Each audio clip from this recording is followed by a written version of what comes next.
Hey everyone, and welcome to Comics from the Multiverse, the DC Comics podcast from MailFuzz TV. I am Peter, and joining me as always is Matt. Hey, what's up? And matching his shirt, Connor's here. Yeah. Oh, Matt's shirt. Yeah, Matt's shirt. My Yes. shirt. Yeah. Well, today is NXT Takeover as we record, and as I bump my computer with my fat knee, so I'm wearing my Johnny Wrestling shirt. Very excited. I didn't even realize it was that time. Going. Is it Survivor Series weekend? Is that what's It is Survivor Series weekend, and oh boy, what a mess it's been. But we got Daniel Bryan versus Brock Lesnar for the, champion versus champion. So yeah. Okay. It's interesting. I went to sleep on Tuesday night and woke up Wednesday and it was a whole new wrestling world. So, so I say I'll be bringing my iPad with me on vacation so I could watch bits and pieces. Connor's riveted by this conversation. I thought this was a DC Comics podcast. You've not even mentioned this yet. Hey! He brought it up. He continued it. This is all on Matt. Yeah, but Pete, you're the host. You're supposed to exude some kind of control. I'm the wild animal. We all know this. Yeah, but I need to let everyone know you're a wild animal, so I need to let you show it every so often, just for the character building. True. So, yeah, we talk about DC Comics on this show, traditionally, and coming up on this week's episode, we have the finale to Mr. Miracle by Tom King and Mitch Gerads. That is Mr. Miracle number 12. We have Wonder Woman 58, the start of G. Willow Wilson's run. We have Detective Comics 992, Superman 5, The Flash 58, Supergirl 24, Catwoman number 5, Titans 29, Hawkman number 6, and Plastic Man number 6, which is the final of that miniseries. That's what's coming up on the show. Packed pretty packed. Yeah, after last week, which was the opposite of packed. They could really do with spreading them out a bit more, couldn't they? They could. Especially this week, because I went from having nothing to buy last week, physically, to all of them. Like all my physical books come out on one week. So it's quite the whiplash for my comic shop. Yeah, 1 week they're like, oh, I think Matt's slowing down. I think he's giving up. Yeah. Maybe he's not coming in anymore. Following week, here's a stack of 10. Exactly. So, and you think I'd learned my lesson after having to move all those boxes, but nope. Gots to have them. I want a graph, actually, of how many books Matt's buying physically. Like, where it was before he moved, where it is now, right after the move, and where it'll be in 6 months when he's forgotten how much pain it was, and he's just started buying everything physically again. That's what happened last time. The last time I moved, I was like, yeah, I'm going to slow it down, and then crawled my way back up. And so I'm sure there's some kind of echo there. It happened to me after I moved. When I was getting ready to move, I was like, no, Joe, what? Cutting down. And then I moved. And then 6 months later, it was just back up to pretty much the same amount. It's like poetry, it rhymes. Doesn't have to rhyme to be poetry, though, Pete. Just so you know. I know, it was a Star Wars prequel dig, Matt. Okay. I wasn't paying attention. Anyway, we do have some news to talk about. We have to start off with some sad news, actually. It would be strange in a comics podcast not to discuss the passing of Stan Lee, which happened this week at the age of 95. Probably the biggest single creator in existence, really. Huh? Yeah, probably. I mean, for good and bad. I mean, I know a lot of that system that he helped create didn't necessarily create the best work environments, right? And he did bankrupt Marvel. I want to say a couple times, but what a start to the celebration of Stan Lee's life. Matt's right in here with the negatives. Yeah. Yeah, because now you can go into the positive is that he gave us the modern comic book era. Him and Jack Kirby, him and Ditko. I mean, obviously, like we're DC guys. Obviously, I think when you talk about creators, you're going back to who created Superman, who created Batman, but none of those guys created as much as Stan Lee did. And I think the other argument I'd put in here for how just to bring it into context of a DC Comics show, what would DC Comics be without competition, like serious competition, and would that competition even exist if it wasn't for Stan Lee?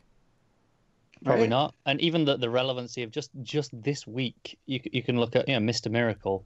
Yeah. A book that only exists because of Kirby, and that Right. and those original creations of the New Gods came about directly as a result of his work on Thor with Stan Yep. Lee. So Well, I mean, Funky Flashman looks an awful lot like Stan Lee. Sounds a lot like doesn't. Stan Lee as well. Yeah. Yeah. So, you know, there's his legacy. I mean, he even showed up in the Teen Titans movie this last summer, from what I hear. I still need to see it. Yeah, I I've need not to seen see it it yet But too. either. But yeah, apparently he has a cameo, and it's pretty great. So he crossed the cultural divide of comics, and he's not at this point. He wasn't just a Marvel guy. Sure, he's known mainly for Marvel, but I think he was shared by everybody. You know? yeah, it was a big one. It's like, I mean, it's not that some deaths are more important than others, but there's some where you're kind of, the fallout from it's going to be that much bigger because of how much Yeah. they created, how much they still meant to everyone.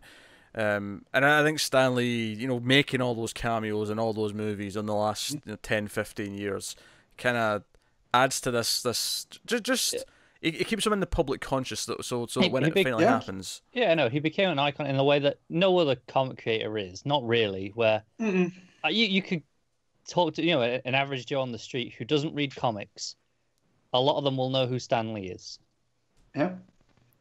Just they'll be like, oh yeah, he's the guy in all those movies, right? If to a lot of them, but that's still more than what 95% of comic creators. I wonder Yeah. when that crossover happened, because obviously no one noticed them in the first couple of cameos, right? Like these average Joes we're speaking of. Mm. Yeah. I wonder how many cameos it took before they started going, hey, it's that same guy again. Oh, it's Well, that one again. And then Yeah, I know. It goes all the way back to Bryan Singer's X-Men in 2000. That's the first time I remember him seeing in a is he in that cameo. one? Yeah, he's at the beach when the senator washes up, Oh, all okay. mutified. It wasn't Yeah, in he's two at the though, right? beach. It was. I remember it in three. In three, he was on a garden. He was watering Yeah, some plants. with Gene. Yeah. I don't remember in two, but I definitely know in one because I remember Wizard making a big deal about his Cool. cameo.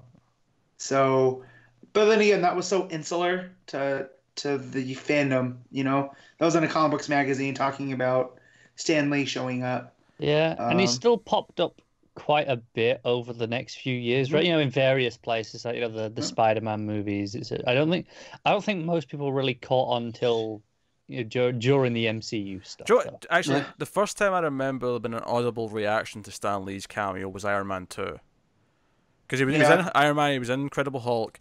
I think Iron Man 2, when I saw him in that was the first time I remember hearing, like, not the whole audience, but a sizable portion start laughing because, oh, hey, it's a Stan Lee cameo. that was the Larry King one, right? Yeah, Was yeah, that because the the first Hugh one was Hefner? the Hugh Yeah. Hefner-esque Okay. Yeah. cameo. Gotcha. And I feel like, whereas now when we see the cameo, I hear the whole audience kind of giggle to themselves and Yeah. go, hey, it's Stan Lee. No, it says a lot that you can be, the one in at the end of Big Hero 6, Yeah. and the audience for that is all, they all get it. Yeah. Well, that was mainly for kids. You know what I mean? Like, Right, but even So the there's a kids whole like getting it. exactly. So that's where it hit that huge thing. It wasn't just, the parents. They're going, oh, hey, look, this one landed with them too, which is again cultural. I mean, Kevin Smith put him in Mallrats way back in the '90s. Yeah. Like, made a thing out of him. So Yeah, that's going back. yeah. Funny enough, one of my favourites of these cameos is probably still the first Amazing Spider-Man, which, say what you will about the movie, but his cameo in that when Spider-Man's fighting behind him while he's Is listening that to the one where music. he's wearing the headphones? Yeah. Yeah. Yep. That was a good cameo. Yeah. Actually, my favourite recent one actually is the most recent one, which is the Spider-Man game, and I think it's because That's a very good one. partly I didn't know it was coming, because obviously I go to the movies, I expect the Stan Lee cameo, but I didn't necessarily consider it for the game. And no, I'm the same. And because there's, the game's longer than a film is. Yeah, so you've There's a played lot. it for like, Even if you know where there's one coming, you don't know when it is. yeah, you're I mean, I think you're like, depending on how much side stuff you're doing, you're maybe 10 hours or so into that game before you get to that point. Yeah, and it's just kind of out of nowhere almost. Yeah, because they're just leaving a store, and then you hear his voice, and the camera cuts to him, and it's CG Stan Lee, which CG Stan Lee. Where's What- that rhyming in? Yeah, which is funny because I think something that's going to happen now. I know he's filmed cameos for Infinity War 2 or whatever we're calling it. So we're going to see a couple more, which is going to be kind of emotional now. Actually, now that he's gone, I fully expect there'll be at least images of him popping up in every future movie, even still. Yeah, I know the Marvel Netflix shows were doing that. You know, just like the posters in the background. I hope they kind of do that. I don't know if I don't want just CG versions of him because I think there'll be a temptation for them to do that. I think. Did he ever show up on Agents of S.H.I.E.L.D.? I don't think so. I don't think so. Okay. I could also see like a statue, like a bust of him, like in like a museum or something like that. I could see like things like that. Do we know if he's going to be in the Edge of the Spider-Verse? I would imagine he would be. Probably. Yeah.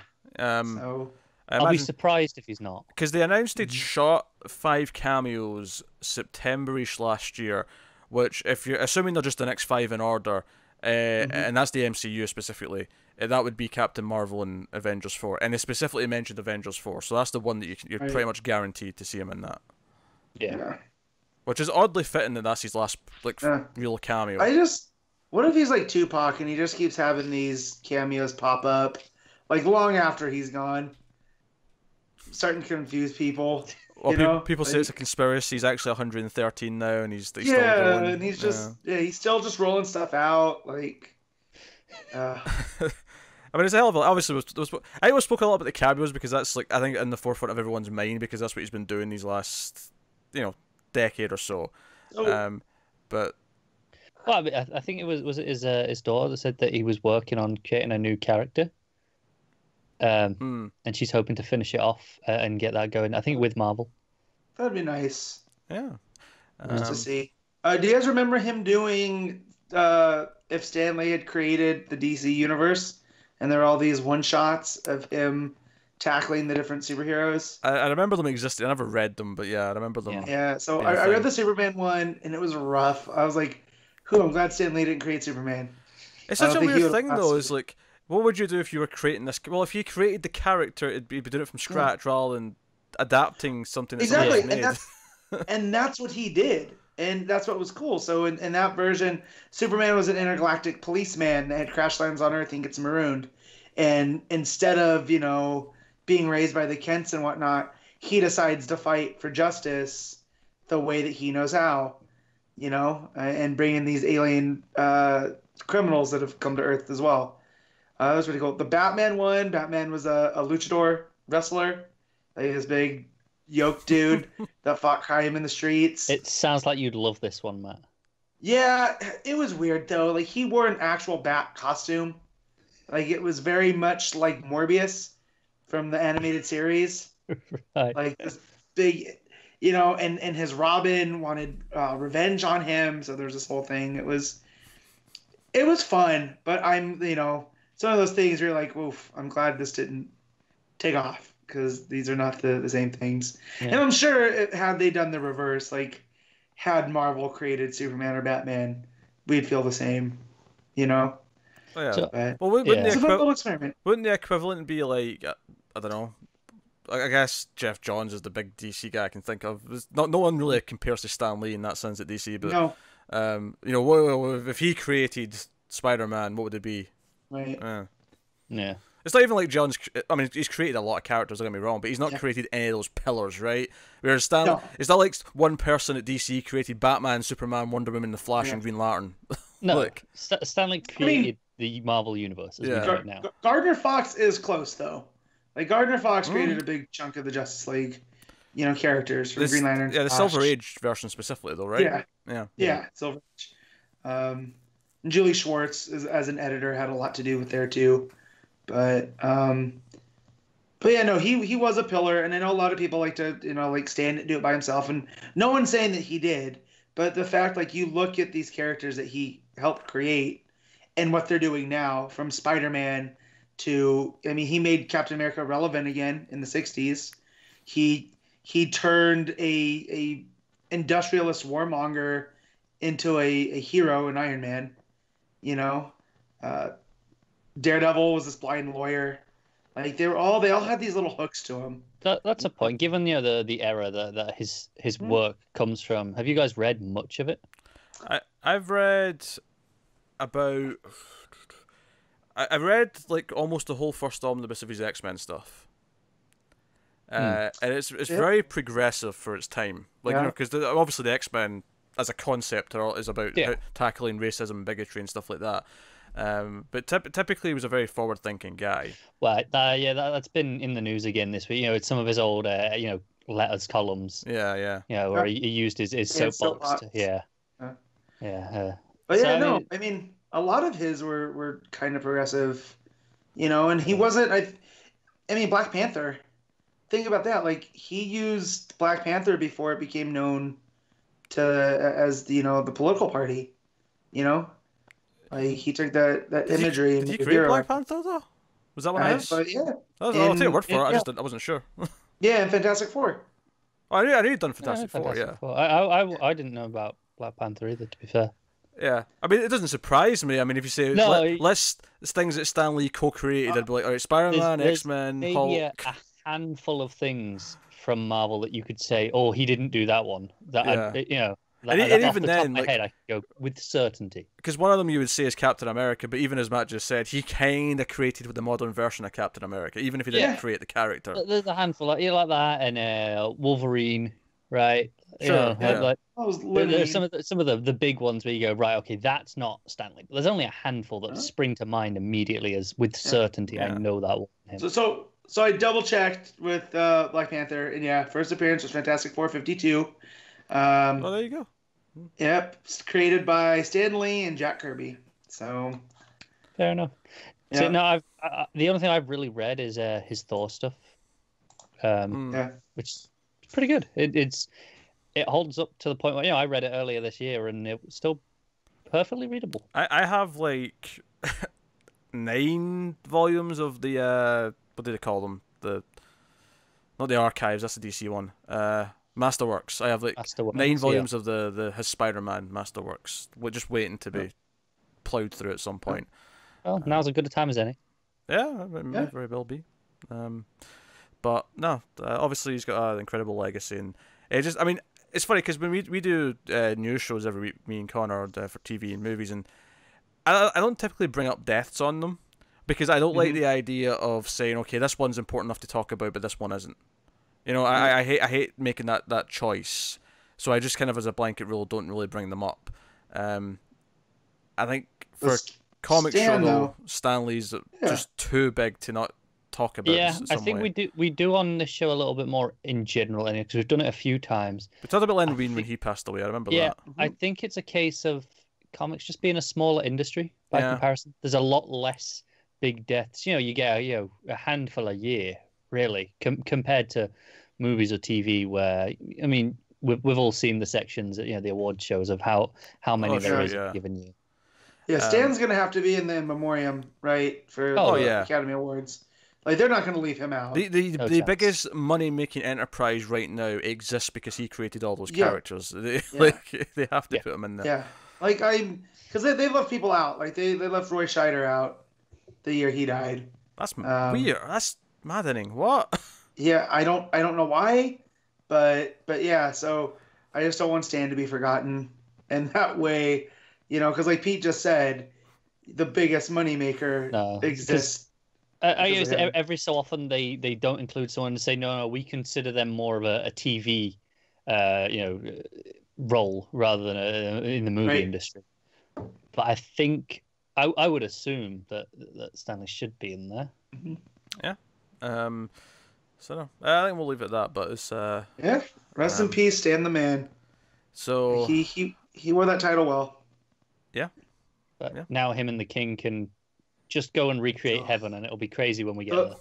Yeah, the one that got me the most was someone had done the sketch, and it's Stan walking through the pearly gates, and this ethereal hand reaching out to him and going, "So hey, I hear you're really good at creating universes." And it made me feel warm and fuzzy, and just like, oh man. Not to sidetrack this, but one of my favorite pieces of, we'll call it memorial art online. Is after I think it was after Wes Craven died. No, it wasn't because he went first. It was after Romero died, who did the Night of the Living Dead, Dawn of the Dead, right? And someone put him in a theater with Wes Craven and Toby Hooper, who'd already passed away, and it was just kind of like, and the sad part of me thought, oh well, it's just John Carpenter now, and then the Rushmore of the horror directors will be complete, but yeah. But no, it's just this really sad thing. But it's really sweet at the same time. It's like, all right, okay, so you imagine the King and Dicko up there, and like, up here comes Stan. It was nice and quiet. And here he comes. they had peace for a few months. Exactly. All right. Well, we do have other bits of news. Couple of things. So first up, we get a mini-series starting in February that was announced this week. It's called Female Furies, and it's Big Barda and the gang, and we have Cecile Castellucci, who worked on Shade the Changing Girl, writing the book, and then we've got Adriana Melo, who's just done Plastic Man miniseries, doing the art.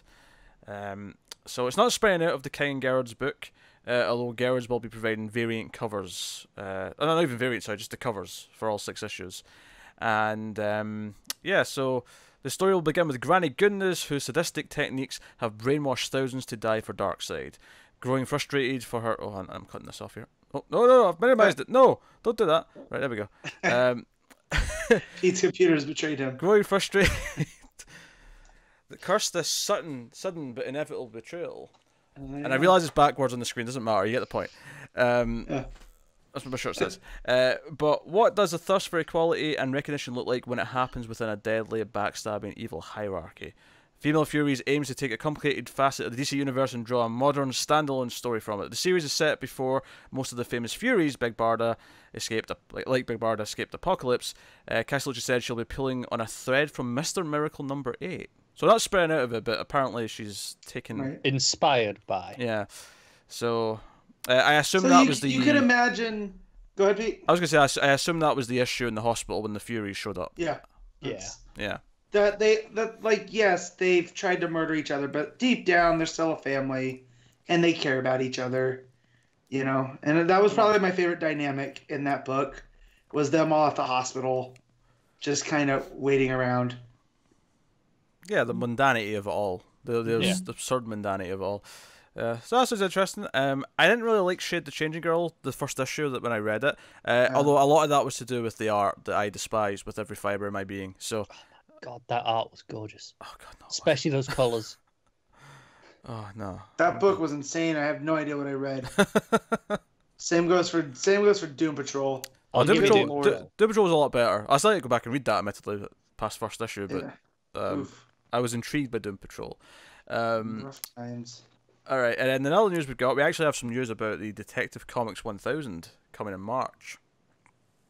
And they're doing a very similar thing they did with Action, in that there's going to be a hardcover. I wonder how confusingly named it will be this year. As Matt's dog starts going nuts. But yeah, they don't make it easy, do they? They never do. Matt's shouting over here. So this is first like a silent movie.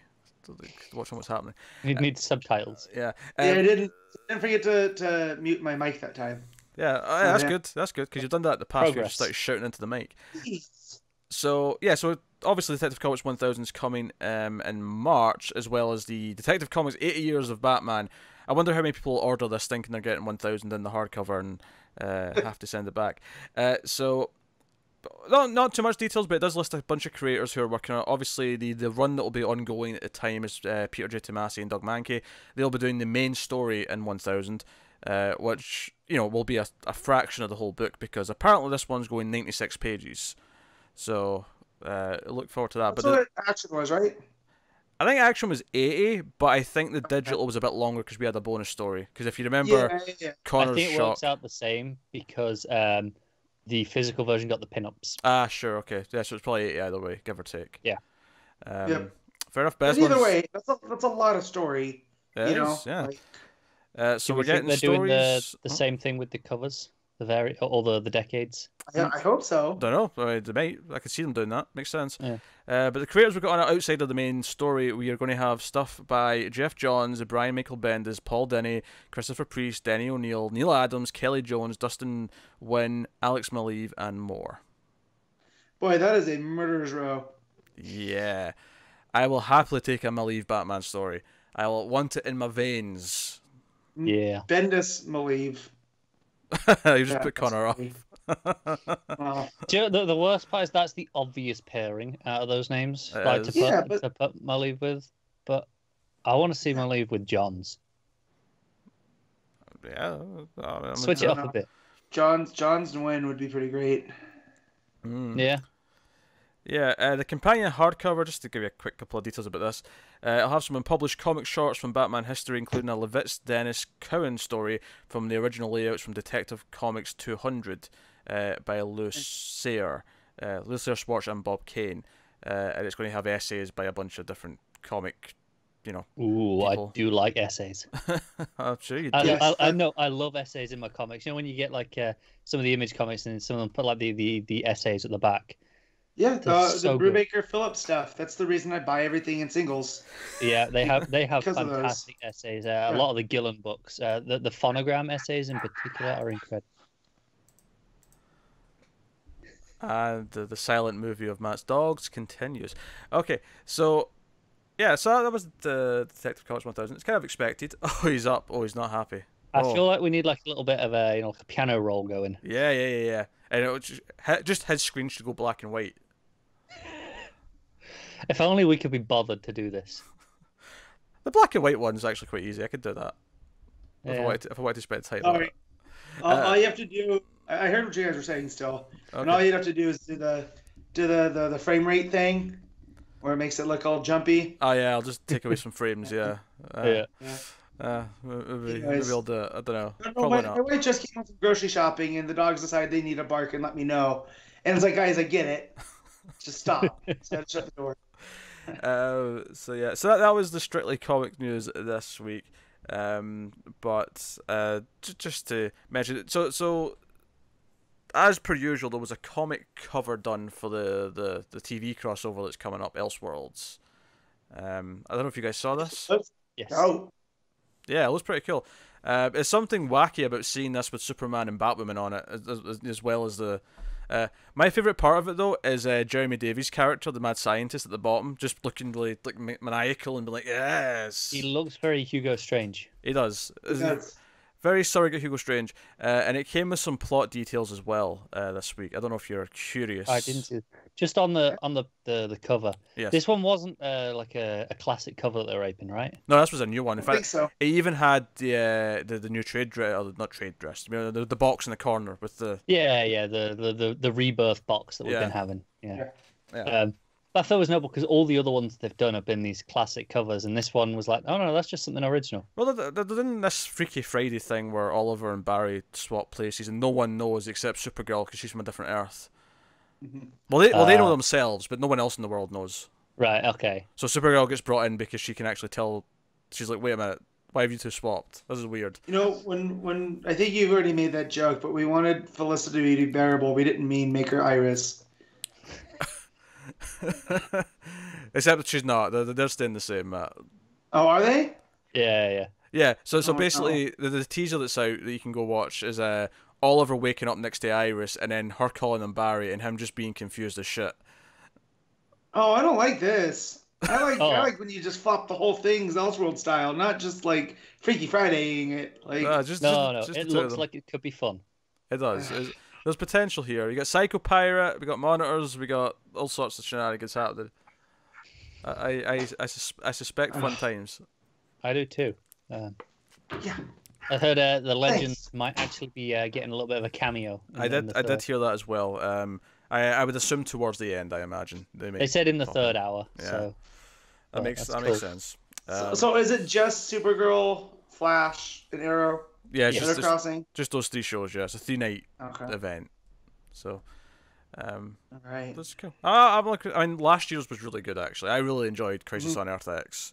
It was by far the best one they've done yet. Yeah, my only disappointing like tidbit that I've heard about this one so far is that it's unlike last year, it's going back to feeling a bit more episodic, where each one does kind of feel like, this is a Flash. Although the Flash episode, I think, will have Oliver Queen as the Flash, and vice versa. But I like when they make him feel different like that. So Crisis on Earth X will feel special because that was the one that was like a movie. Yeah. Yeah.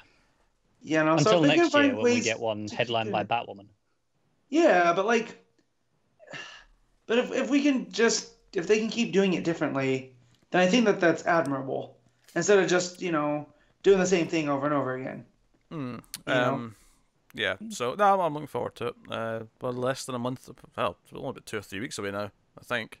Yeah, I think it's like the 9th or so of December. Yeah, something like that starts. I was getting caught up as of last week, so I haven't watched this week's episode yet.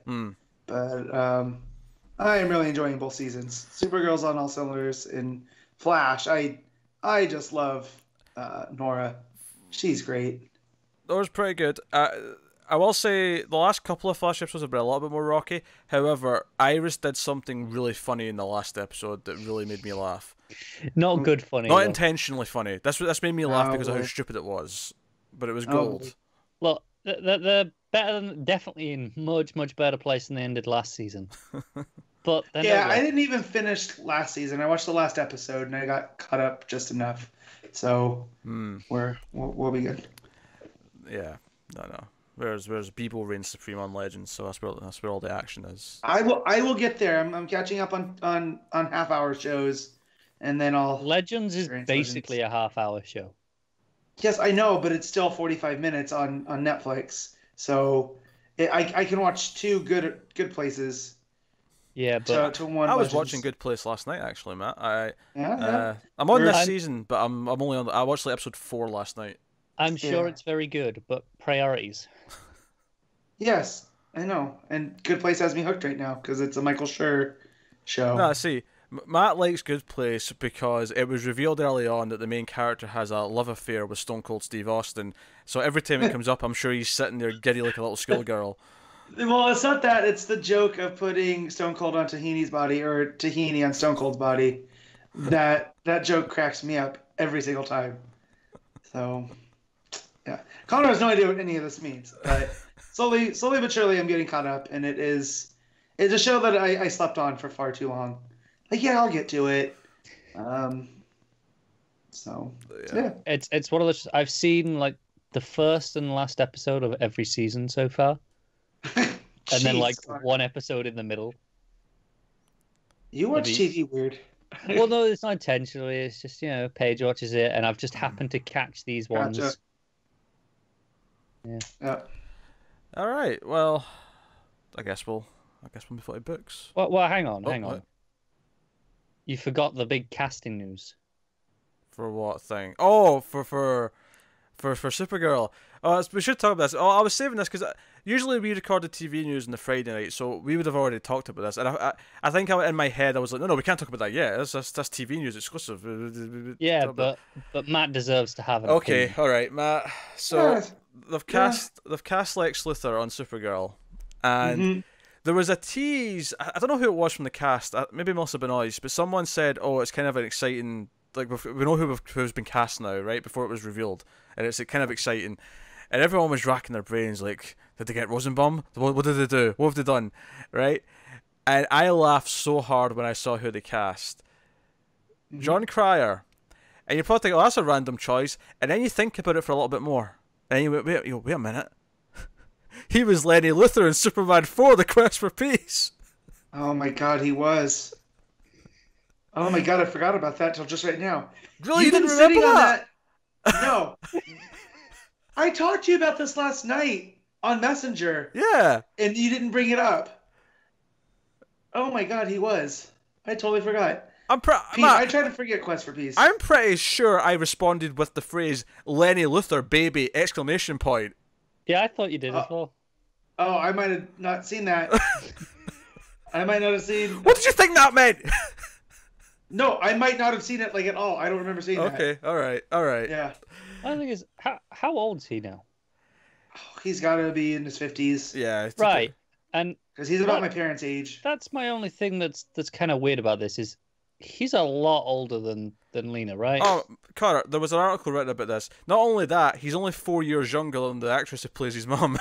That's what I Yeah. was thinking. He can't be that much younger than her. His obsession with but Superman has made him age rapidly. Yeah. Kryptonite. What prison does to a man. To be fair, I'm very excited because now we're close to having a good Superman show. all, So all the images of him in these articles, he's already looking pretty bald and shaved, so I guess he's going to be bald. Just no bald cap, just go for it. Well, that's a start. That's good, yeah. well, that's what Rosenbaum had always said. Like, if you're gonna be Lex, you gotta shave your head. Like, there's no cheating it. Like, you have to shave your head. Throwing shade at Gene Hackman there. Oh, different Lex for a different time. You know. Yeah, nah, it's interesting. I think I'll be curious to see how menacing it is because he usually does comedy, but it's one of those things where I'm thinking of like Robin Williams in like Insomnia, where you take an actor who's traditionally comedy and you give them a sinister role, and sometimes it can end up being actually quite effective. Yeah. So we'll see if he does that. But Yeah. Lenny Luthor, because these shows love to get actors from old movies and shows. You know, Helen Slater's, Supergirl's mom, and Terry Hatcher and Dean Cain were there for a while as a Daxonite and the dad and so on. Yeah. But Superman 4, we got someone from Superman 4. I'll tell you this right now: if Nuclear Man doesn't show up by the time this show ends, I'll be flat out disappointed. I think that'll just be a when Lex shows up, it's like, oh, that time we dealt with Nuclear Man. That time I tried to clone Superman by putting someone in the sun, and it backfired. Yeah. I mean, Nuclear Man did show up in Superman. In the comics, in yes. the comic. Yes. Yeah. Yeah. So that was exciting. So I would not put it past them, but no. Between the image of Superman and Lois looking very, Donner-esque. classic. Yeah. Yeah. Yeah. Like, I'm very excited. Yes. No. Everything's looking nifty. All right. So can we move on to books? Anything else that I've missed that people would like to shoehorn in here before we move on? No. Good. First up, then, and typically, new issue ones will go at the front. Otherwise, we have a kind of standard order. But there was no mistaking that the main event this week was the final issue of Mr. Miracle. So. And obviously we have a new Wonder Woman run as well, and that's second. That's coming next. That's not to diminish that, but Mr. Miracle has been such a big conversational book over the last year or so. Last August it started. So big finish. Looking forward to it, and So I suppose I'll ask the question. Well, actually, first of all, it's by Tom King, and art by Mitch Gerads. Pretty obvious by this point. It's been the exact same team since issue 1, but here we are. For the sake of standard formula, you got your credits there, right? So, without further ado, how did we feel about the final issue of Mr. Miracle? Really, just felt like an epilogue to a lot of what we had just gone through, which is nice because it. Go ahead. Yeah, Connor. it was still very good. I don't know if it lived up to the hype of being, it's the final issue. Yeah, exactly. Like, it wasn't like everything will be explained, and it's not that type of book. This is where Scott's story is now, and Well, it's just what you said first. I think is it's more of an epilogue where the last issue was the finale. The last issue was the fight with Darkseid. Which delivered. There was no complaints about that, and it had that weird cliffhanger end. And it was like, wait, is this going to do something really wacky in the next issue? Yeah. And that stuff is like carried forward. There are these allusions to it throughout the issue, where various dead characters come and talk to Scott, but it's actually like the glitchy ghosts, if you will. The question becomes, is this world that he's in actually fake, and he's going to leave, or is this just the doubt that this is fake? Is this just that? Is this ever present? I think my problem is it doesn't go far enough with that concept. All right. It kind of plays with it a little bit, but it doesn't really dive into it. No, because I don't think that's the point. I think the point of it all is that Scott's content now. Is he's learning to live with the glitches of life instead of only being about the glitches of life, and life's a cycle. Like, everything is going to start again from, Barta finding out that there's baby number 2 on the way, And, you know, what does that mean for Scott? How is he going to be able to change it this time? You know, Yeah, and I think it's very fitting that this book ended with them lying on the couch, with him Yep. just him just talking about life and how it's really overbearing and like, oh, I feel like nothing because I'm just one in the long line of millions of people that don't mean anything. Yep. Oh, but then it actually does mean something. Yeah. yeah. Do you want to watch TV? Okay. Oh Yeah. no, the remote's in the the washer. Oh Freezer, dear. wasn't it? Was it Dishwasher. Freezer, dishwasher, whatever it was. It was a machine. The baby, the stupid baby, put it in a machine. Yeah. Babies are The stupid baby. You're right, Matt. That's redundant. All babies are stupid. There you go. But no, I kind of liked by it. definition, though, right? Like they Yeah, don't know anything, so I don't know if you know about this documentary, Connor, called Baby Geniuses. They're actually geniuses that are babies. no, they're not. Yes, they are. No, that's bullshit. They do advanced calculus and then learn to talk, and it all goes away. Guys, I'm not kidding. This is a real movie called Baby Geniuses. I did not make it up. It's weird. It sounds like a load of bollocks.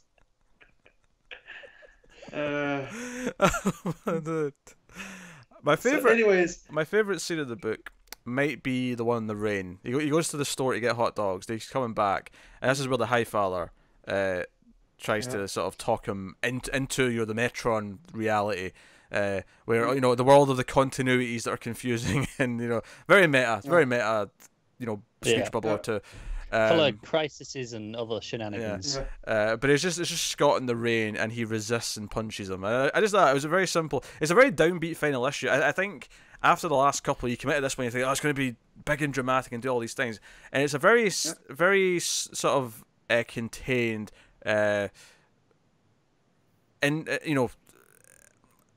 issue that's more self-reflective than anything else. I think it's something I'll enjoy more in the future. Now that I know what it is and I read it again as a whole, because let's be honest, I'm gonna reread this book at some point, of course, many times, I'm sure. And I think knowing what it is and not having these expectations, I might enjoy it more. That's fair. It's funny because I think there was a point about a third of the way into it. I'm realizing what he's doing here. It's not because we end with that cliffhanger last issue. It's like, oh, it's going to be like, wait, it's not real. It's in a different world. It's like, oh, this has all been a dream. And that's kind of the point. Is that in this issue, that is the doubt that's in his head that this can't be real. It's too perfect. That things can't actually be this good.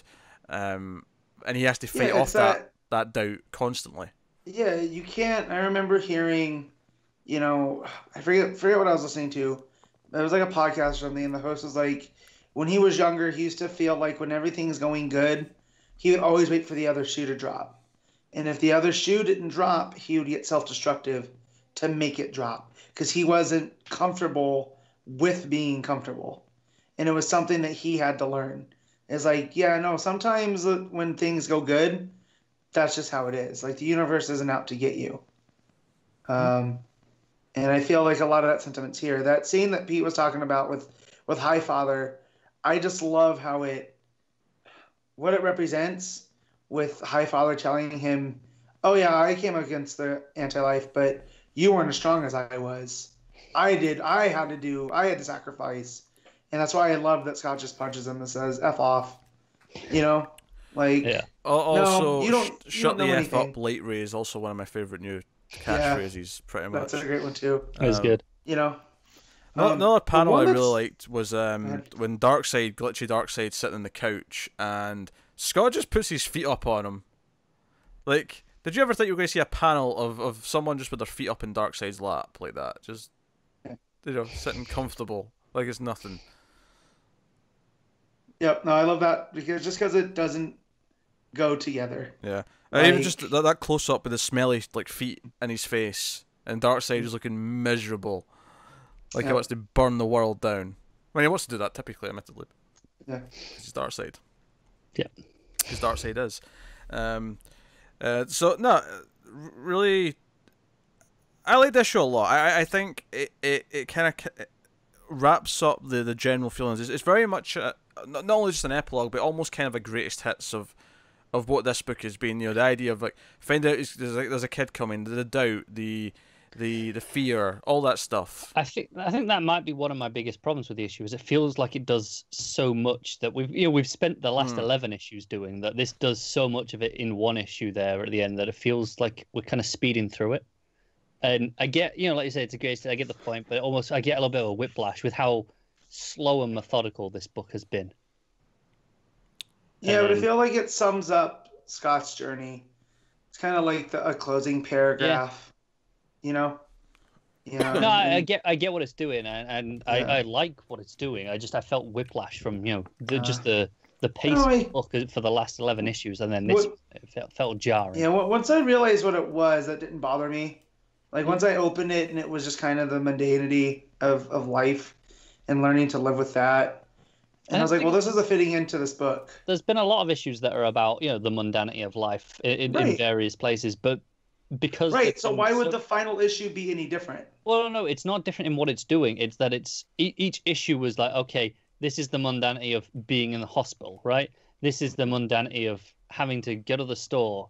It was like one thing that was each issue, whereas this is, okay, here's kind of 5 of them. And it felt like a lot. So I felt like I was kind of just speeding through some of them. And I get, that's the idea. It's like, these things, you do them over and over. That's why they're mundane. Of course, they happen again. But it just felt at odds with the pace of the book up till this point. Yeah, I mean, I didn't feel that to me. I didn't either. I think for me, like you just say, the idea that they're happening again and they start speeding up because of that. I think just like anything in life, the first time you do something, it feels longer than any other time you do it afterwards. With repetition, I mean, obviously in some ways stuff feels longer because it's boring, but yeah. But in terms of like being memorable enough, you just kind of like almost just go through it, right? You just sort of zone your way through it without even thinking about it. But the point is maybe earlier on in the book, all these activities took that much concentration from Scott because he really had to try to be normal. He really had to, there's a lot of effort was there. Whereas now, he is going through it more on a sort of almost normal pace. Like he's being normal. Case by case basis. I get it. Like I said, I understand exactly why it's doing it. It felt weird. Good for read. I love the final Darkseid is not a black panel. It's Barda saying it, and then she says, "Yeah, but we are too." It's kind of it's a final point this book wants to make. Is like, yeah, that's always going to be there, but so are we. So whatever. Right. That's kind of. As far as I'm concerned, Darkseid he got murdered with a knife hidden in a cheese plate or in a veggie tray. He'll be back. He'll always be back. Because he always. It's the cycle. Like you're never going to be fully rid of something, whether it's depression or addiction or whatever else, anger management. Like it's always going to be there with you, and you just have to learn how to manage. And as long as you have the forces in your life that'll help prop you up, and that's what I feel like his family is now. He has Barda, he has Jake, he has the new baby. All of these things, and Funky. So, but yeah, I liked it. Like it wasn't like, oh my god, this was so amazing. What a way to cap off the series. But it was a nice little way to send it off. And if this creative team ever decides to pick up this character again, I'm curious to see what's the next story. Yeah, but also with great power comes great possibility. Is what Funky says. Yeah. A question: how many people did we recognize on the first page? Well, let me go back. See, you got Didio and Lee sat there. Yeah. On the left, at the bottom, that looks like Gerads and King to me. It is. Yeah. Yeah. You also have Paul Scheer and Jason Mantzoukas right above them. Yeah. You have Adam Scott, I think, who's catty corner from them. In front of the girl in the polka dots. I don't know who that is. Okay. Yeah. And I feel like I am supposed to know who the guy in the Doom Patrol shirt is. It's the guy next to him that I feel is really familiar in the glasses and this check shirt. Yeah. Is that not Lemire? It could be. Like that's what I thought it was. Doesn't look his face Paul F. to Tompkins. me. Yeah. Huh? It doesn't look his face to me. That guy doesn't look No, like It's to me. not. But It's not a million miles away though. Paul F. Tompkins is in front of him, and I think that's Lauren Lapkus next to Paul F. Tompkins. But yeah, no, I feel like I should know who the Doom Patrol guy is, and it's driving me nuts. I'm sure a quick Google But I will don't. Get a comprehensive list. tell you who everyone is on the page. Yeah. Mhm. But yeah, they're really really fun caricatures. Like I love the Gerads one, just because he's just like, what am I watching? Like the look of horror, and also of course Didio was and of course Didio's laughing at a guy setting himself on fire. No, that him and Leah going, and then we just rebooted the whole universe. Yeah. Well, we like called it that. New 52, but it was just warmed over BS. It wasn't new at all. Yeah. Oh dear. So no. The other thing I definitely want to say is the final panel, the almost the next time panel. It says Mr. Miracle series will not be continued. Its new and thrilling successor will soon be on sale. Do you think that was referring to the Female Furies book? It could be. I feel like it's more likely going with because we know King and Gerads are doing another 12-issue book or something. We do, yeah. So I feel like it'll be something from them. Yeah, I think it means what their books is, not what the Furies book is. But I mean, I could be wrong. Cool. I would hope it was their book because I want more from them and doing stuff. Well, they're doing that either way at least. So it's not like it. If it doesn't mean that, then no, it's true. I also thought it was really interesting how the video distortion finally comes in on the last panel. Yeah. Yeah. Yeah, it's been such a prevalent part of the book, and it was there when all the glitchy people were there, but through everything else of just the mundane, But it wasn't. It was different. This one's the whole panel is glitched out. It's not just the people in it. Yeah. Yeah. I think it's another way to symbolise that he's just kind of accepted that it's there because it's in a really happy panel. It's just there. Right. I mean, you could look at it as a downer panel where he's really happy, he's fought up against it, but that's still there, that doubt's still there. But you could also take it in a positive way, like that doubt's still there, but he's going to keep fighting through it, just like he is in this page. Mm-hmm. So, it's a fairly uplifting ending, I think. Did you? Well, because he doesn't care. Yeah. It's kind of. I was going to bring up Inception, but that's been done to death. But it reminded me of the Inception ending. Oh, okay. Sure. I get what you're saying. Yeah. I suppose we'll rate Mr. Miracle then. Mr. Miracle issue 12. What are you giving it, Matt? I give it a 9. It's not quite all the way, but it's still pretty damn good. Connor? I'm giving it an 8. I will also give it a 9. Not the highest point in the series, but not the lowest either. And that said, the lowest point in this series is probably still not much lower than a 9. So I mean, that 8 might be the lowest I've given it, but I did, as I said earlier in that discussion, that could go up on a reread. Yeah, I mean, if I'm rating the entire book now, it's a done thing, it's finished. It's probably like a 9.5. It is a phenomenal book. It's probably it's like a close 9. to perfect. Yeah, it's exceptional. So, so I look forward to whatever they're doing next as a team, and they've definitely implied that they are. So, that's cool. Which leads us on to another sort of big thing in this week, which is the start of a new run on Wonder Woman. This is Wonder Woman issue 58. G. Willow-Wilson writing, Cary Nord on art. New story, of course, to go along with this new run. And I'll just get right into it. Matt, what did you feel about it? How you liking it? So, this is the first time I've read anything by Wilson, and I feel she's a really good fit for Wonder Woman because it jumped in and it feels like she has a handle on a lot of these characters, just in the couple panels or stuff that we see of them. So I really like that. I'm not too big on the art. The art's fine. Yeah, I'm not. There's a lot of there's a lot of it that I just the detail work and whatnot, it just wasn't working for me. Confrontation's it's fine. coming, people. I Buckle don't in. think- Showdown of the I don't think century. it's terrible, but with what we've had on Wonder Woman, even when the book wasn't clicking on the story level, the art was always up there. The bear versus the ginge. I cannot disagree with that more. I think Cary was fantastic. That's fine. You can think that. That's why art is subjective, right? It is, yeah. It wasn't working for me. For every panel that I really liked, there's another one or two that I'm just like, ooh, all right. I like the art, just for the record. That's fine. I have to say, for the most part, I really like it.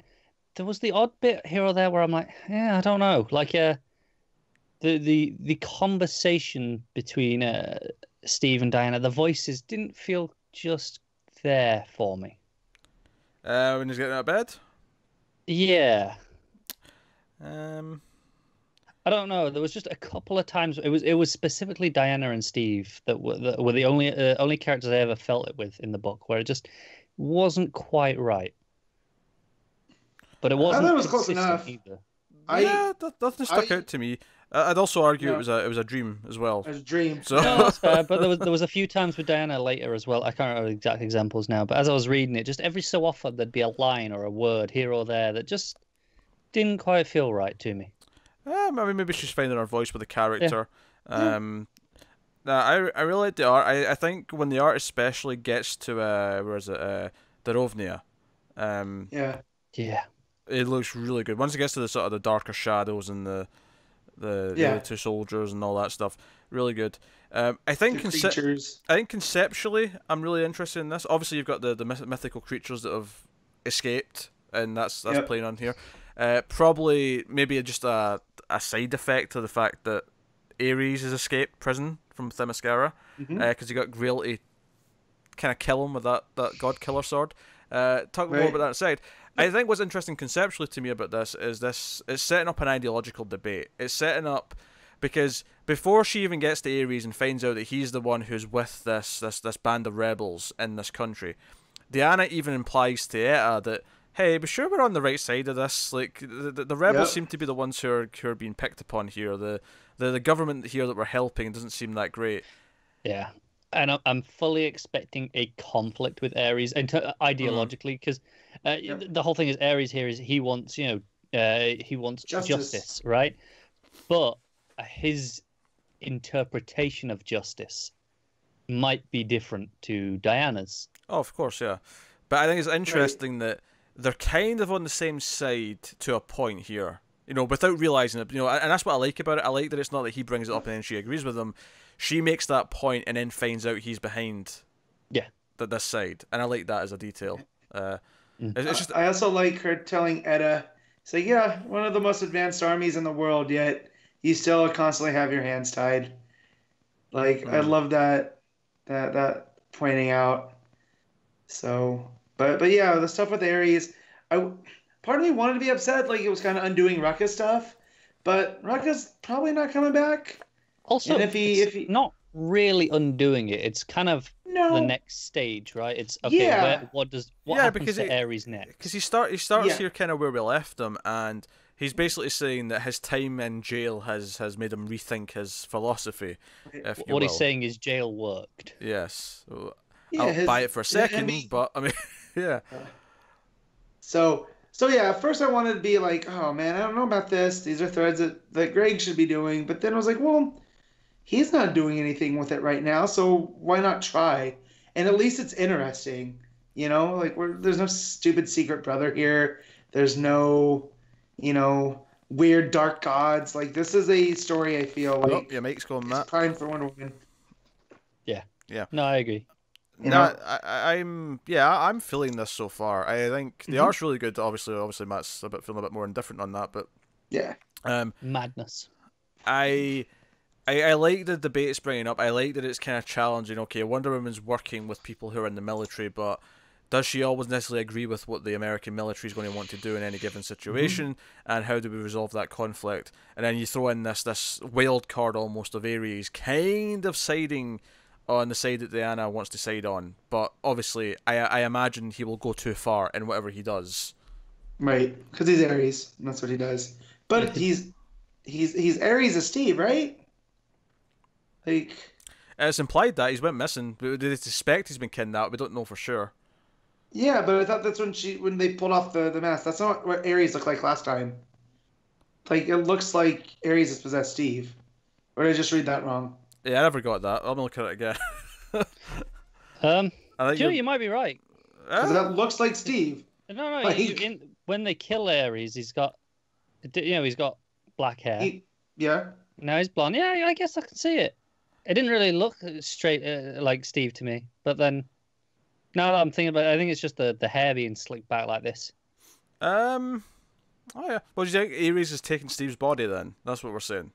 Yeah. There's him being killed in the underworld, and he's, taking up residence there. I just thought he had a new look because he's, new Aries, new me, kind of thing. Well, because when he takes off the mask and she says it can't be, and I took that as like, oh, well, it's Aries. He's supposed to be locked up. And when he takes off the mask and he's like, do you not recognize me? It is I. Yeah, but then he follows it with, it is I, it is Aries. Right. So, Joe, I will concede that Matt could very well be right, but it could have been clearer. Yeah. I will concede that Matt could be right, but my money's on that he's not. If I had to place a bet, I'd say no. Yeah, but that's your default setting, Pete. What? You always set me that I'm wrong. So I do not. That doesn't mean much. You do too. You do. What? Okay, well, if you didn't say stupid ideas, then maybe more often I'd agree that you're right. Yeah, but that's because I take more chances than you do. You do take some ridiculous chances, yes. As does See, Connor. I'm rereading the dialogue now and going, because, at first, she's like, oh, no, it can't be. I'm just saying, well, she's like, oh, hang on. She's recognizing the Aries, the armor, and being shocked that it's Aries. But then now I can see it reading as, it can't be because it's Steve's body. Yeah, I can see it. I just like a body goes missing, and then someone that looks like him shows up at the end. It's got to be the same body. Just how.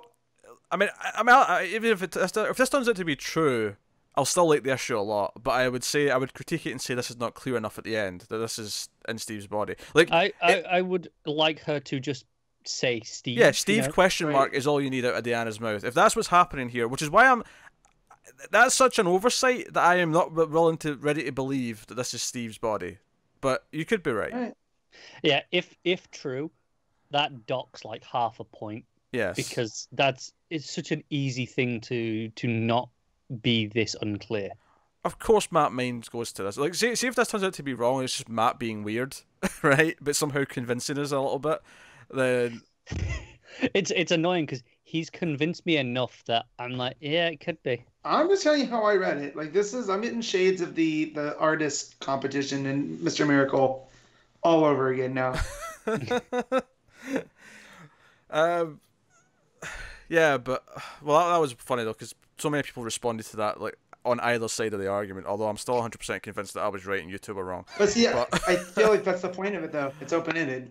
Yeah. So I don't think that was the point of the sequence though in the book. No. I don't. Yeah, this is not open-ended though. I'm pretty sure this will be definitive when we keep going next issue. This might open next issue with her being Steve, or it'll just be never brought up.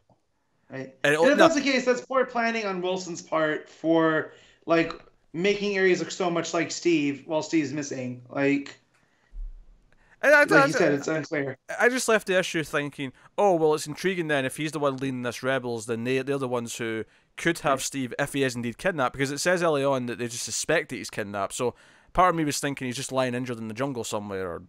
Yeah, no, but I know if this is just Aries, it's not Steve.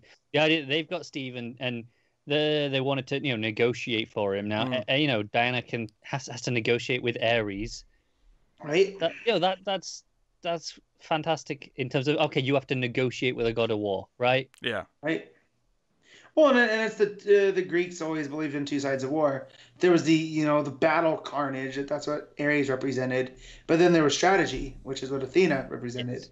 And who is Diana's patron? She's usually Athena. So I like that, and this is why I feel that Wilson's right for Wonder Woman. Like, not every writer can bring that type of stuff into it, and this is just one issue, and it's already given us so much to chew on. So possibly just out of your weird assumptions, though. We'll see. We'll see. Either way, though, either way, what Connor was talking about, what's set up here, like, it's this ideological struggle. With Ares, it's this battle of wits with the god of war. I mean, either way, the story going forward is interesting. Like, both are just very different kinds of interesting, aren't they? So, but I'm just saying, I am excited to be reading Wonder Woman again. Oh, sure, yeah, absolutely. Yeah. By all means, in the comments, fellas, I know how you read the ending of this book. I left this book not thinking there was anything to debate or anything that was, you know. Are you looking something up, Connor? I'm googling it, seeing if has the internet remotely speculated this? I don't know. I'm just not. It's not coming up immediately. So maybe not. Okay, just crazy man. I'm scanning a couple of things to see if anyone's mentioning it. Ares takes on a familiar face in recent Wonder Woman issue. What? Wonder Woman's new Ares will break movie fans' hearts. That could mean anything. That's a terrible headline. Yeah, it's also kind of a new face, regardless, even if it isn't. Yeah. Steve's. So. Well, that review didn't mention it. All right. Well, let's stop dilly dallying here. So, this is bad radio. This little site named Heroic Hollywood seems to agree with me. So, but I don't know their other points of view. So I'm not willing to use that as a feather in my cap. Well, you found one. I mean, that's something. Yeah. That's something. Someone agrees with you. That someone that I don't know. Wait, do I know? No, yeah, and it's via Screen Rant. So. Okay. Just reposted the Screen Rant. All right. Oh, the internet's wonderful. New writer, new Ares. That's the headline. Maybe they have a. But again, that just could be his new. Yeah, that was the headline. I'm looking to see if they mention it. This is horrible podcasting. This is terrible. Well, you could be filling the air with something else. I want to do ratings. It's time to move on. Well, you do your rating then. Matt, what do you rate Wonder Woman? Yeah, so this is an 8. I really enjoyed the story. The art, not so much. It's fine, but and it got us talking. It's an 8. 8.5 for me. A very promising start. Yeah, I'm gonna give it an 8, but with the stipulation that should this actually be Steve, it goes down to a 7.5. I will concur. I'll go down to an 8 if this is Steve. And if it is Steve, I will go to an 8.5. Just so we can all have a little bit of motion. I love the idea that Connor's the Russian judge at the Olympics. That's like, oh no, if something comes out later, I'll change my score. No, because if this is just as I read it, it's an 8. But if this is actually Steve, that's so unclear that it could have been fixed with a single. It was so word. unclear that it was clear to me, and that's a problem. That's what you're saying. It's yes, so unclear exactly that it could be cleared up with literally a single word. Single word. A word and a question mark. That's all you need. That is what you don't even need the question mark. If you just have us say Steve and just be like like that, it still works. Just address it. Sure. Yeah. Anything. A word is all it takes to stop this being unclear. I'm just going with it is unclear. The shock in her face at what he's wearing, I think, requires the question mark. But I mean, that's just how I'd rate it in there. You know what I would do? Steve, question mark, exclamation point. Steve ... Question mark, exclamation point. To help you both. Hey, what's the next book? Funny you should ask, Matt. The next book is Detective Comics 992. James Robinson writing, Carmine D. Giandomenico on the art. Batman and Two-Face go storm a Cobra squad inside the museum. The museum. Yes. Oh, which man. Leads to Two-Face making one of the Cobra guys rocket launch a giant skeleton or whatever it was. I think it was of a pterodactyl, there you pteranodon. I have so much whiplash on this arc. I there's some awkward dialogue. I think when he's talking to Alfred on comms, there's a couple of lines where I'm like, that sounds really petty for something Batman to say. Do you know what really bothered me? There's a bit where he goes, "Voice, are you there?" And I'm like, he has a code name. Yeah, it was Penny One for the last 8 years. It's so weird. It's so weird. And I mean, I appreciate it cutting to the the other team members. You see Orphan. Although I thought the line of dialogue there was really weird. That whole page was clunky. Yeah, the dialogue was terrible on that page. I liked it they put them in, but when Alfred says, "Oh, and Cassandra Cain," or Orphan as she's now known, I'm like, why are you telling us Bruce that? Yeah. What? Just call her Orphan. Captain Exposition. I don't like this issue. It's so overwritten, and like there are so many narration boxes that just clutter up the flow. Well, and then you have that page with all of them there, and it's like, oh, here's a catch up on what they're all doing and helping out, which is cool because that's kind of what the detective book has been. But it was so badly written that I'd rather it wasn't there. I like the relationship with Dent and Batman at play here. Like the trust that goes on. Well, it's worth mentioning that most of the issue is just them storming this museum, and the conversation they had on the way to the museum is kind of what's in the boxes, kind of playing throughout, and that's like 2/3 or so of the issue. I want more of Cobra, not necessarily from Robinson, maybe, because I like the idea that Cobra became in that vacuum. They became more organized, and there's ranks and whatnot. Like, it felt cool. It became more like a paramilitary organization than this religion, But then that just goes and gets wasted. Like, he sets up all these new toys, right?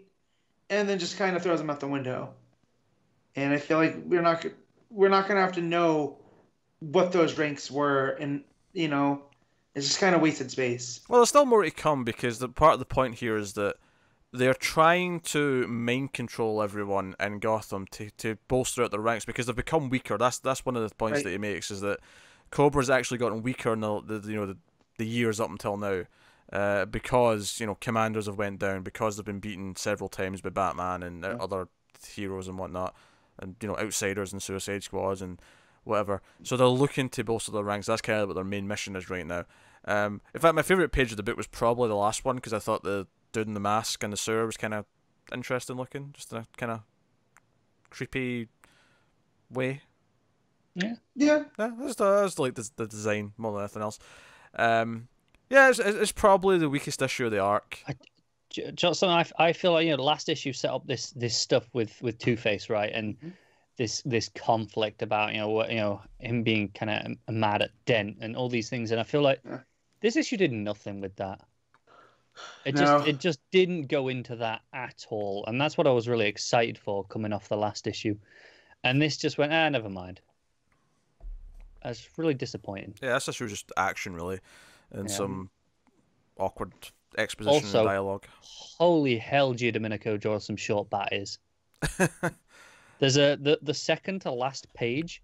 There's a panel where they're basically non-existent. They're so short. He's Red Robin. He almost is. Yeah.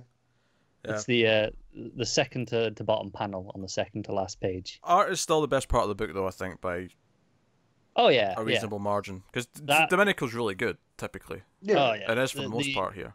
There's a panel with Batman and Two-Face just after all the fighting's happened, and oh my god, the shadows are incredible. Yeah, big sauce. Kind of rough. Yeah, but it was pretty to look at. I will say that the explosions in the museum. I was very upset that fossils were getting destroyed. These damn terrorists. As Gordon says, well, I mean, I know you stopped this attack, but the museum might disagree. Yeah. In fact, that didn't. Who was it? Who let all the animals out the cages at the zoo? It was Batwoman. That was like one of her things. No, it's definitely the weakest issue of the arc, I think, which has typically been a 7-ish kind of in the rating sort of scale. Yeah, it's kind of been 6 to 7 for the most part. So I'd probably go with like a. I don't think I hate it quite as much as Connor did, but I think it's like a 5, maybe 4.5, something in that range. 5 out of 10. Although, in Matt's scale, this is probably still like a 7.5 because he's got a weird, wacky scale that doesn't make any sense. Matt, we give it 7.5. Try 8, buddy. Come on. The art alone. Are you serious? No, I give it a 6. Oh, good. No. Just for a second, then I believed him. No, just for a second. I was a little bit worried. What are you giving it, Connor? I'm giving it a 4. I think it's horribly written, but it's gets some points because the art's great. Okay. Okay, clearly it's a boring issue to talk about because I'm yawning. So we'll move on then to Superman issue 5. Bryan Michael Bendis writing. Finally. On the art. I freaking loved this issue. Of course. That beginning, we got a little tease of it. There goes Connor. Bye, Connor. Yeah, he should really be listening to this ginger. to see what's going on in the world, so that he's if not I confused. could send him to the Phantom Zone, I would. the ginger zone, more like. Yeah. So we got that preview, and it's the House of El and the House of Zod and the House of Kandor, all joining to take on. I was like, that is so pro wrestling, like it is fantastic. And then and I was like, this makes no sense. And it ends up to be like a vision to Zod. A nightmare even. So it's a nightmare. He wakes up screaming. Yeah, but like that really tells you about Zod, where his nightmare is about cooperation. Oh sure, but it sets that up, and then he's like, I have to go, and he comes to Earth, and he finds Adam Strange, and he's like, where's Earth? Because he finds out from his kid, actually. He finds out from Lorzod that the Earth is missing. It's been reported.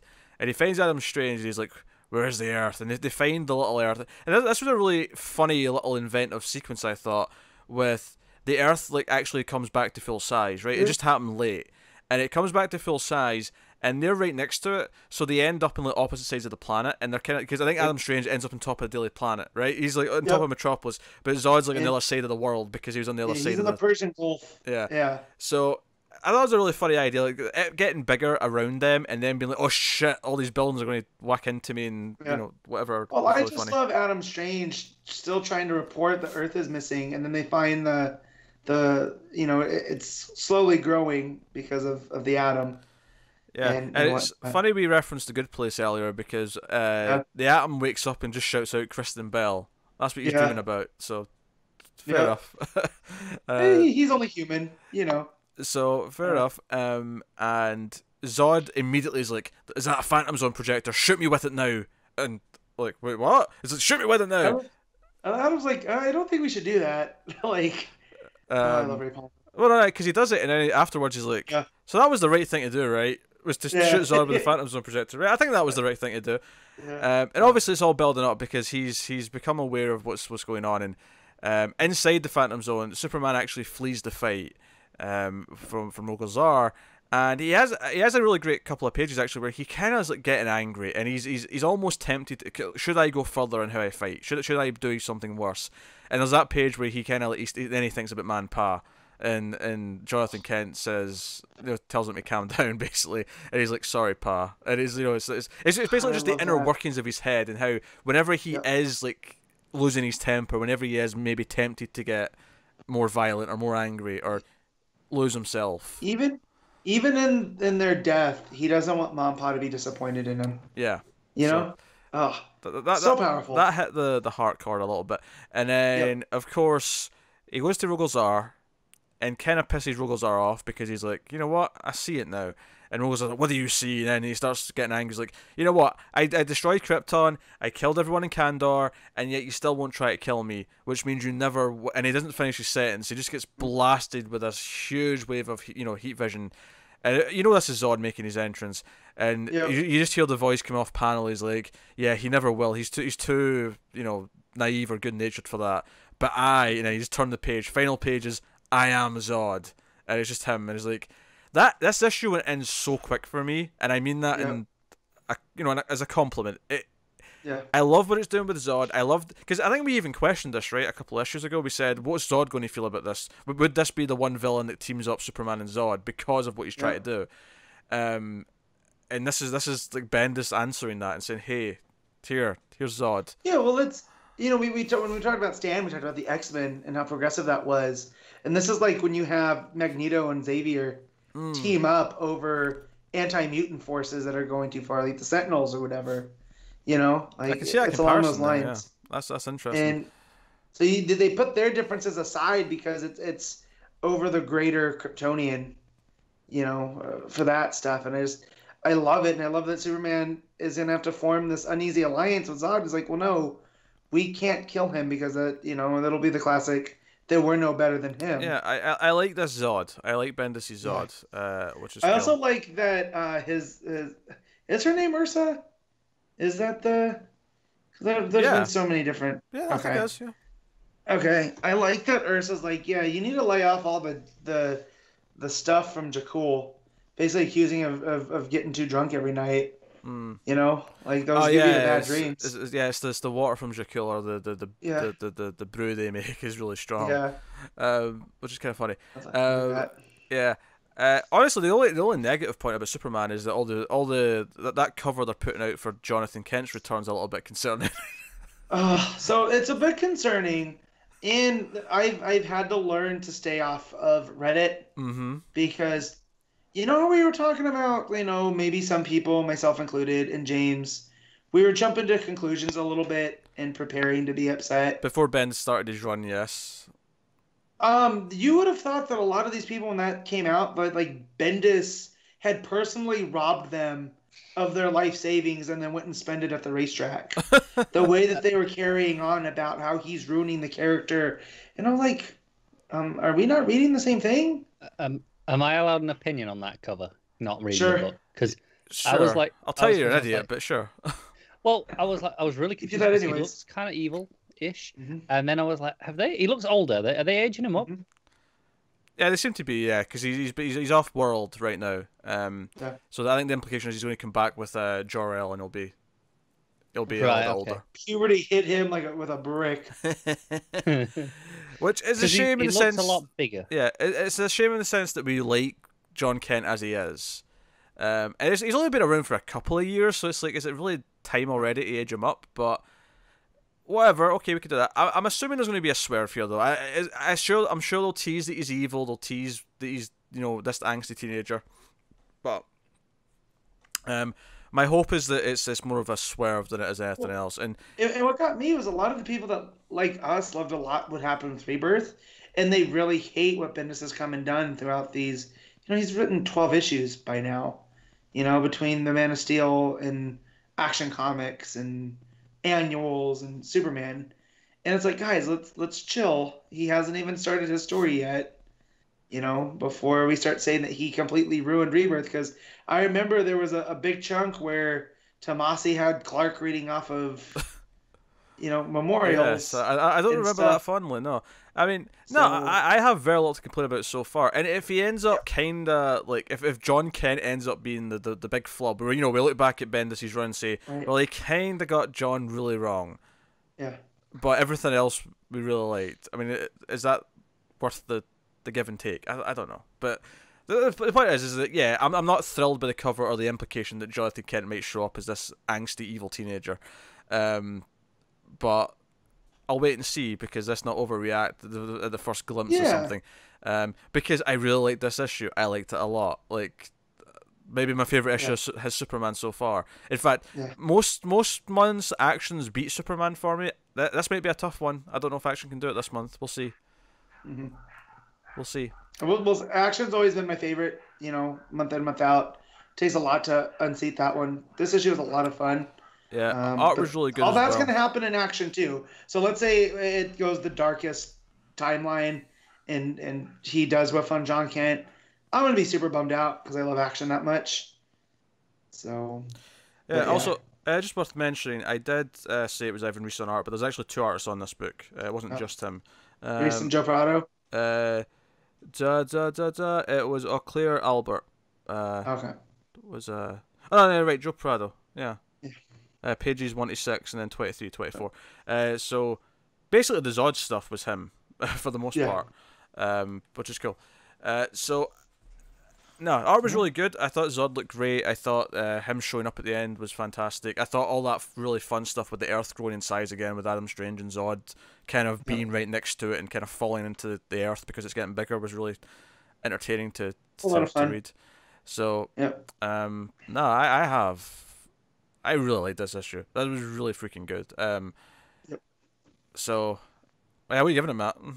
Oh, it's a 9. I thoroughly enjoyed this one. Yeah, I gotta go with a 9 as well. I really love this one. That's got me hyped up.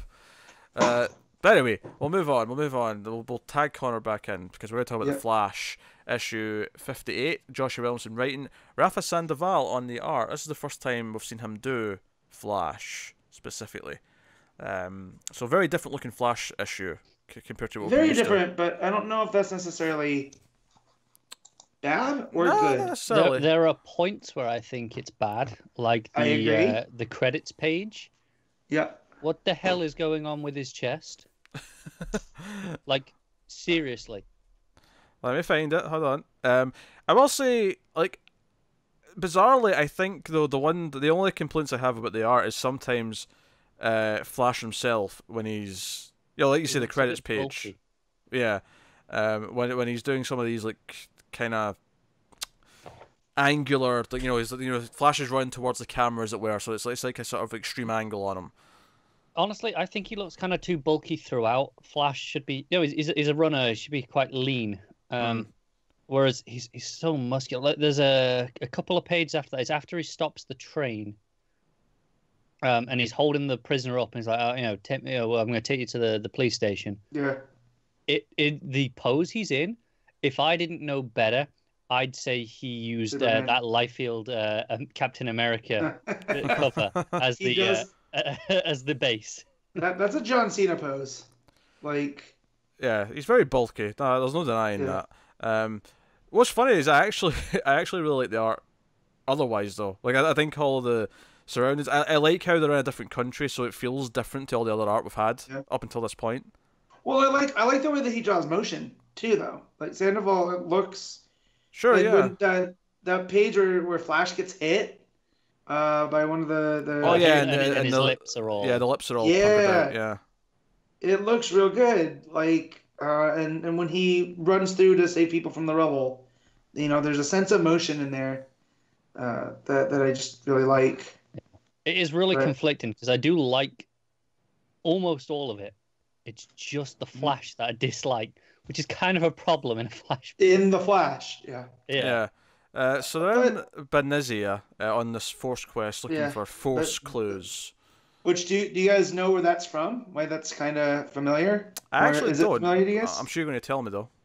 Yeah. So Johnny Thunder, that's where he was taken to be bonded with the Thunderbolt. Oh, cool. As Badanesia. So there's a history with lightning in this place, and so the fact that we have these artifacts in this, old church that seem to be what's the word I'm looking for? Imbued with force powers. Yeah, I like that.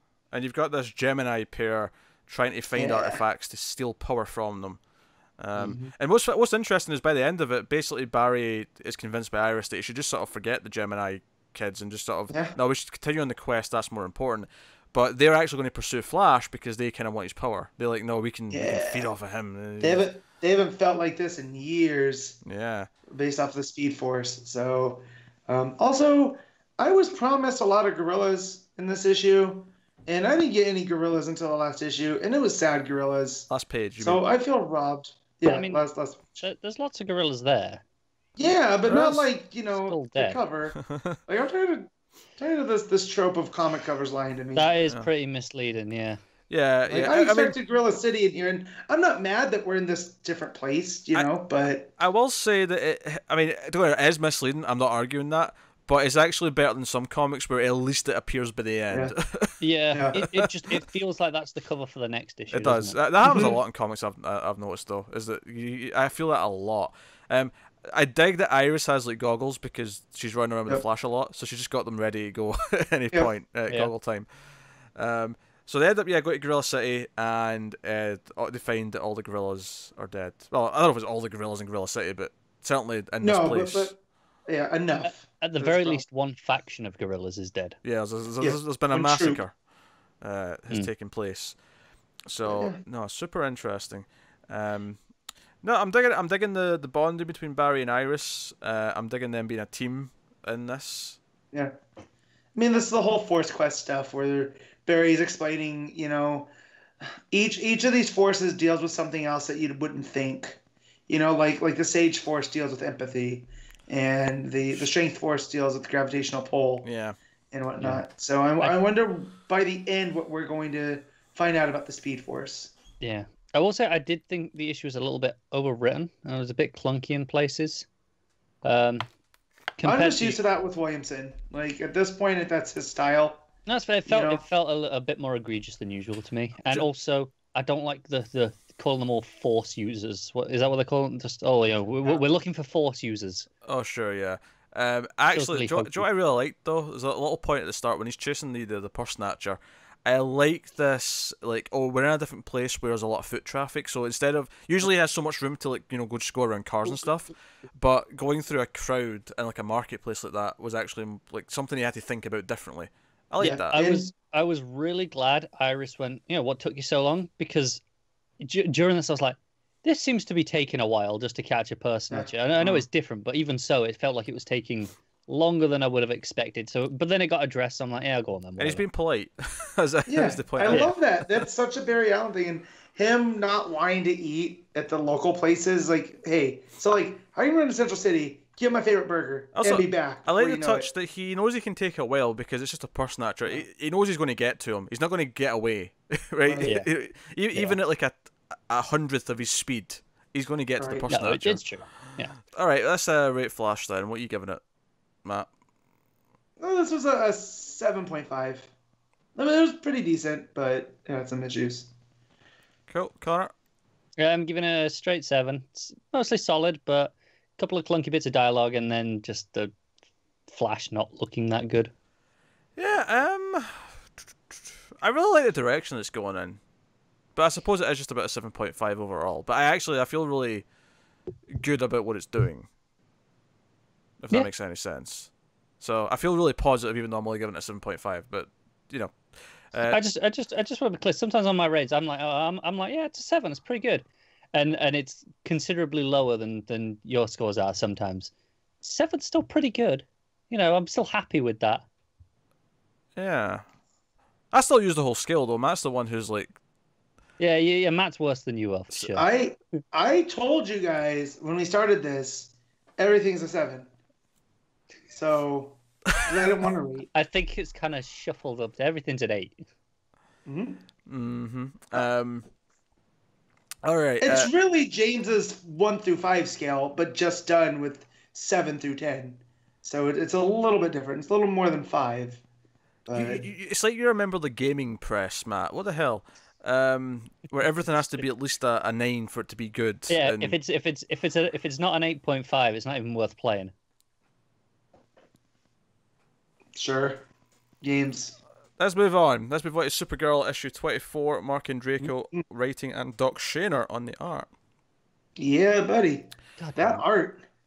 Yeah, the art's great. The art's been good in this book since it started. It was good when it started, but good since the. You had McGuire, but Shaner has a little bit of a pulpier vibe to it, and I feel like this issue was the right issue to do it. I also I feel like it didn't feel like it changed that much either. Like it's obviously a little bit different because of different artists, but it feels like it's very much in the same tone and style of what it was doing, and Shaner fits into that really well. But I feel Shaner. I feel this issue took advantage of Shaner's strengths because you have these crowd shots in that saloon with all these different aliens, and it feels you just feel the different. I don't want to say I'm trying to think of the right thing. Like there's a flavoring to this area that Shaner brings to it. Yeah, and we have Supergirl going to question people, hopefully leading her to info about Rogozar. And she's using her powers. She's using to try to listen for heartbeats, that kind of thing, and try to like suss out who's there. But she ends up getting into a bit of a fight because she's asking questions, and her power actually runs out because she's got like her suit's actually got like X amount of like solar energy stored up, and it runs out. And the others think they've won, and then she pulls out Rogozar's axe, and it's a great spread of her just like blocking this hit with this big giant axe that gets bigger, and this Kowloon actually ends up helping her, and it's a new character as far as I know. Zinder Yeah, Paul.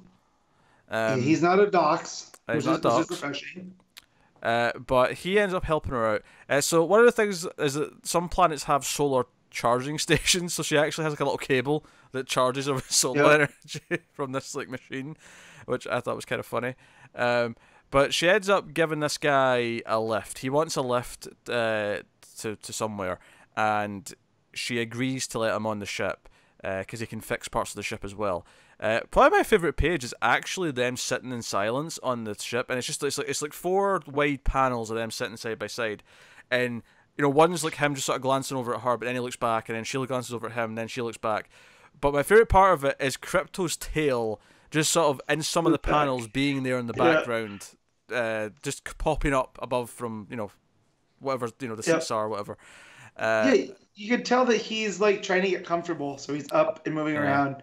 Like you see my big dog doing that behind me. It's basically the same thing. It's the tail going past on the screen, but you can't see anything else. Almost like the fin from Jaws, and the shark just going past. But more adorable. Also, the when Crypto comes to help Kara, they're like, "Oh my God, it's a dog that flies!" Yes. Like just the some of the random dialogue here in what's like all hail the Axe Queen. With Kara. Really funny. So, it's really funny stuff. Yeah. And I guess it's just really fun and pulpy. It flows so well. This book was such a surprise when it came back, and we have the villains try to track Kara down still and keeping an eye on her, and they don't want their little minion to actually do anything with her, but they don't trust them not to. So she's got like someone else to step in. So some plot stuff set up. The issue ends with Kara wants to go to the scene of the crime, which turns out to be Krypton.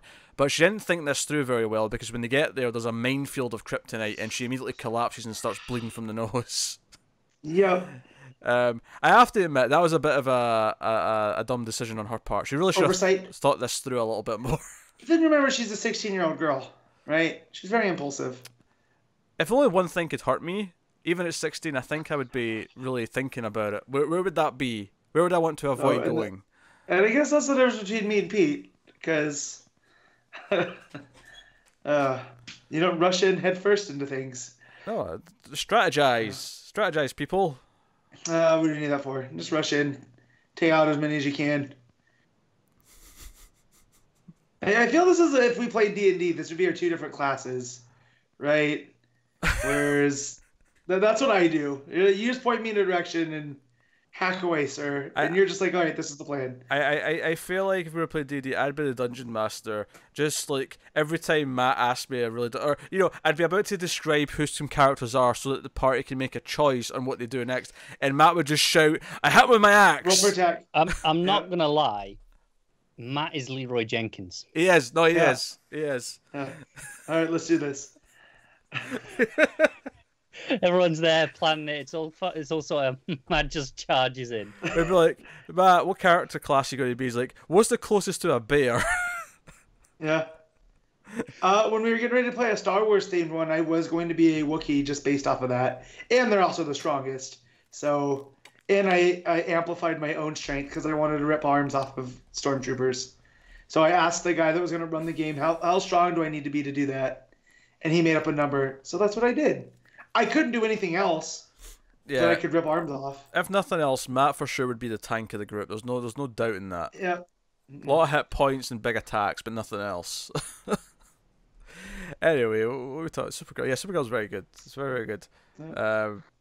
Yeah, as much as I'd critique her intelligence a little bit, not realizing she's going into a kryptonite minefield. Other than that, like I have little to complain about. Yeah, like the art. I mean, really, this time with Shaner. Damn it! I know, that's twice now. I'm really going for it tonight. At least it doesn't do that thing where I have to constantly watch the audio because it just jumps it. Oh sure, yeah. To the highest, which is good. I can just hit and reset. But yeah. Yeah. No, Supergirl's really good. Obviously Crypto's a lot of fun. I like the new character. They have an interesting chemistry.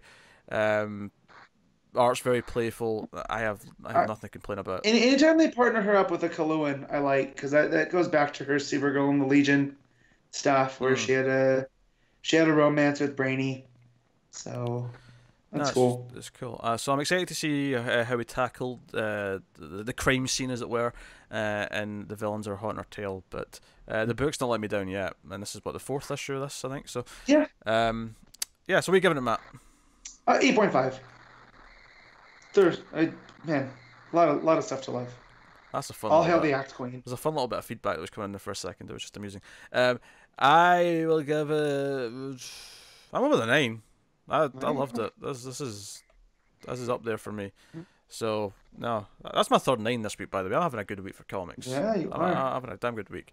More 9s than a angry German. That was a good show.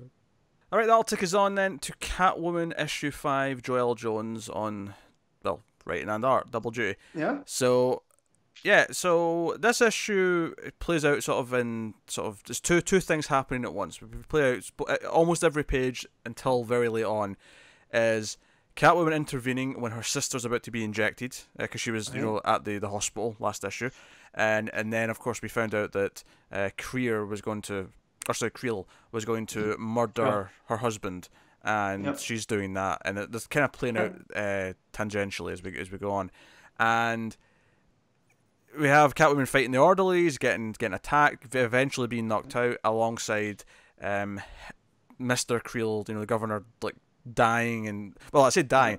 The drug makes him kill himself. He grabs a piece of glass and just starts slashing at himself. It's actually kind of dark. It's called Narcissitrine. Yeah. Yeah. Hooey. This is up there with Nuke from RoboCop. That is bad news. Well, I wasn't expecting a Nuke reference from RoboCop 2. There you go. I actually really liked this issue. I thought this flowed really well, because I think I was more lukewarm in the first couple issues than I was expecting to be, because I was really excited going in, and I feel like the last couple have kind of actually went kind of up the way a bit for me, where I'm like, oh, this is actually kind of more kind of the quality I was expecting. Yeah. I don't know. I think I might be out. Oh man. I don't hate it, but no. It's not like it's, oh, this is really bad. But I feel like the same as how I did at the start, where I'm like, I mean, it's fine. But I feel like I'm just reading it out of habit. I'm not really enjoying it. I don't know. I feel like this is the most interesting I've been in Creel. Like, yeah, I want to know what her deal is. Like, why is she flooding the market with this stuff? Like, what? I mean, I know it's all profit. That's all drug dealers do. Sure, but like, you know what I mean? But like, there's other reasons. Like, what's in it for her? Like, is she gonna take over this whole West Coast or whatever? And now she's making her son take it because it will give her strength for a bit. Yeah, to fight Cat. You think like, because he's gonna go confront Catwoman. Yeah. And so he's like, take it as a failsafe. Like, it'll, don't take too much. And I'm wondering if that's why she looks the way she does. It's because she's hooked on it. So she's not actually that old and decrepit. She just, the years of abuse of this stuff has caused so much harm that she has to wear that false face. Yeah, I think the art as well, because it settled in. I remember thinking it was rougher than expected in issue 1, if you recall. It was heavy on the inks to start with. It has settled down a bit, yeah. No, and I really like it. I love that those two-page layouts back to back. One of like finding the dead body, and then you go to Selena like holding off like 8 orderlies as she's fighting. Yeah. I really like those pages. I thought it had a really nice flow to it. I liked how light it was on dialogue. It was a very quick read because of that, admittedly. But, surprisingly quick. Yeah, and then when she's knocked out, she has this like sort of like, not vision, but she's Bruce is telling her to wake up, like Cat, wake up, and she doesn't want to until she eventually hears him shout, and that's when she does. No, I'm at the point though where I'm kind of interested in Creel. I'm interested in what her deal is, and she's kind of an interesting villain at this point. And I don't think she was before. But Catwoman does get up, and she gets out of her ties, and that's kind of how we end the issue with her. And her sister, too. Her sister kind of... Doesn't her sister talk at the end? She talks before she's knocked out.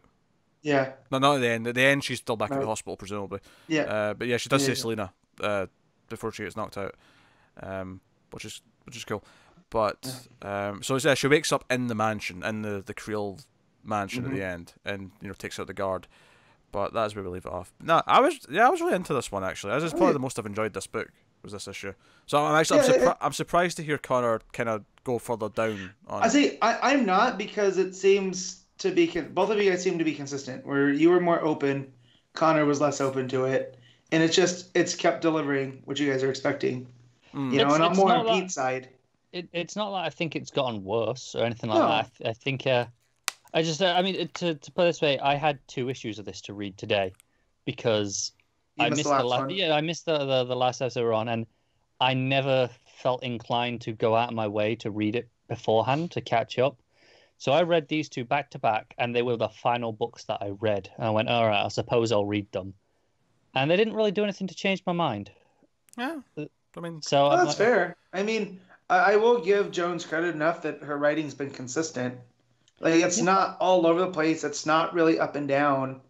You know. I don't think it's technically bad. I still like the art. I think the art has improved. I think again, I think it's the ink specifically have got a bit more refined as it's gone on. I think it's been finding its feet. I feel like our flaw as a storyteller is I don't think she maybe had the best idea of how to start the story, and it wasn't necessarily that great to begin with.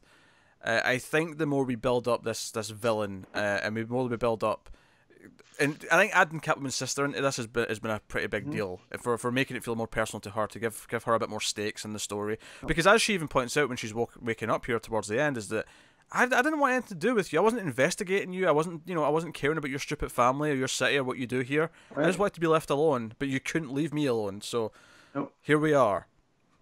Yep. So I'm intrigued going forward. But no, this was a really fun read, I thought. I agree. Cool. With that said, then we'll rate the book. Matt, what are you giving it? Solid 7.5. Cool, Connor. I'll give it a 6. I feel like although I'm detective, I'm rating everything quite highly this week, but I do kind of want to give this an 8. I feel like I was into this a lot more than I was expecting to be actually this week. Because I enjoyed the last issue, but like I feel like it's reached a new height for me. So I guess I've just handed out the good scores on this episode. Which does take us on to Titans number 29, Dan Abnett writing, MInkyu Jung on the art. The Titans, having escaped narrowly from drowned Earth last issue, have crash land on a planet they are marooned because there was no time to actually coordinate where they were going and calibrate the boom room. That's what they're calling it, right? The boom room. The boom room. Yeah.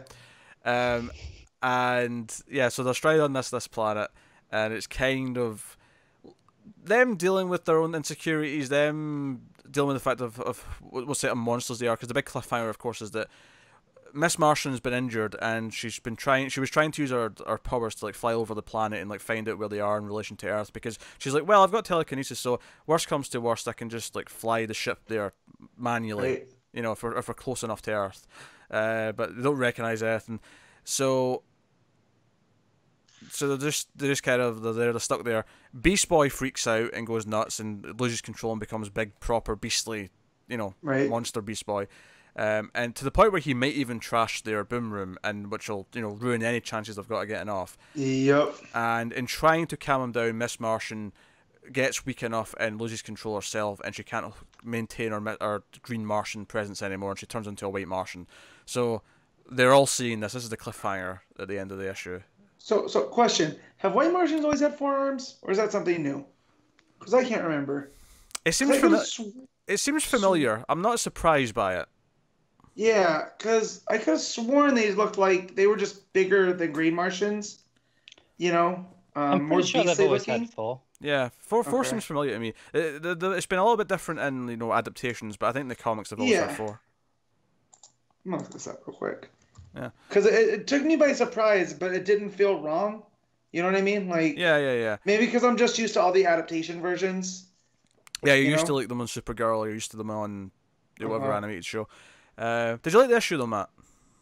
Yeah, it was good. I'm getting a little over Raven, just reminding us that she doesn't have her soul self. Like we know. Yeah, she's constantly saying, "Oh, I logically looking at this, I should feel sorry for this person. So I feel sorry because I think I should feel sorry, but not because I actually feel anything. Yeah. There's a couple of narration boxes. In fact, my main complaint with the issue, if I've got like a major complaint, is I think it jumps between narrators a little bit too often. Too much, yeah. There was a couple of pages where it would like have narration boxes in the top half of the page for one character, and then it would switch to another character, and then back to another character on the following page. And I was like, okay, calm it down a little bit. I think the best thing to do when you have a book like this, for the most part, it is for each issue decide, okay, who's the central character for this issue that's going to be the narrator, and maybe just stick like to them. Have it be Donna. Yeah. Or have it be Natasha. Which we did last issue, to be fair. Abnett's done it before. It's just this one felt a bit more jumbled in terms of focus because of that. I generally like the plot though. I like the revelation. But and the art's pretty good. MInkyu Jung's a good artist. Yeah, it's fine. I like Big Proper Beast Boy. I'm gonna call him Monster Boy. Monster Boy. Because Monster Man. It's more fun to say. He's a Beast Boy, but he becomes a Monster Man. Yeah, there you go. So I like that. I like him just losing it because that's been the struggle since the totality. The piece of the source wall is he has to concentrate on keeping his proper form. Now, so the fact he gets onto this planet and starts wreaking havoc on him, he just loses it. That was cool. And I also like Natasha trying to figure everything out. She feels less than because she can't get this going because it's like her one skill. Yeah, she's supposed to be able to. She's beating herself up over it, so they're all going through a pretty hard time, except Raven, amusingly, because she doesn't feel anything. Everyone else does go through a really hard time. Yeah, and we only know that because she keeps telling us. Yes. So too many narration boxes. Maybe Raven's being a little bit repetitive, but I generally like what's going on, and I assume this is how we're going to end up with Kyle around. Is that he'll maybe be the one that finds them here? Yeah, the beacon. Yeah, because there is a beacon going that they get fired up. And he'll probably be in the neck of the woods wherever they are. It's curious that they weren't supposed to be able to boom out of range, but something with the ship that they ran into that affected them. It's interesting how this is not really, but in a kind of a weird tangential way, still kind of connected to Drowned Earth, because the reason why they're out here is because of Drowned Earth, and they even say we've got information about the villains that we should give to the Justice League, but we need to get back to give it to them. So there's still kind of like a thread from Drowned Earth in a very minor way, but it is there. So I'll be curious if they show up at the end of Drowned Earth and be like, hey, we brought intel, we can take them down, or do they just never get back in time and they come back later and it's like, oh well, that didn't matter in the end. Yeah, so I'm looking at all the incarnations so far of White Martians have always had 2 arms, but they have 2 mouths. So they have a mouth in their stomach and a mouth in their, up in the head. So being that they're shape changers, I guess they can just kind of do whatever they want. I'm sure I've seen 4-armed White Martians before. Yeah, I can't find any though. I'm looking, I googled 4-armed White Martian and nothing's really coming out. It's weird. So, whatever. Artistic license. Yeah, it didn't surprise me. Comics. And they can shapeshift, so they can have as many arms as they bloody want. So, but no. Yeah, no, so that was Titans. What are you giving it, Matt? Another solid 7.5. It was pretty good. I'll say 7, I think. Yeah, good. I didn't enjoy it maybe as much as the last several issues, but I'm still digging it. So that'll take us on to Hawkman number 6, Robert Venditti writing and Bryan Hitch on the art. You two read this, so by all means, take it away. So they're still fighting the dead planet. Did you read this one, Connor? I did. We're still in the microverse. Okay, yeah. So the microverse, they're fighting the dead planet. Hawkman knows though that there's some nth metal somewhere because for him to be called down there it has to be. Yeah. So Ray had done this trick where he had grew himself. But that's because they're in the microverse, and it's basically just about perspective.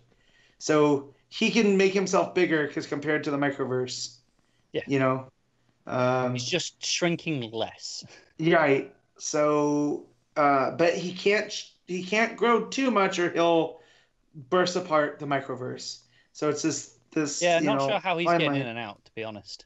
Yeah. Right. So he does that, and he's keeping the dead world at bay while Carter looks for this store of nth metal, and then he gets a flash and kind of remembers it's not just one thing. It's a ship from a time where he was Rainian, and it's this whole nth metal it's powered design by ship. it's an nth metal reactor core.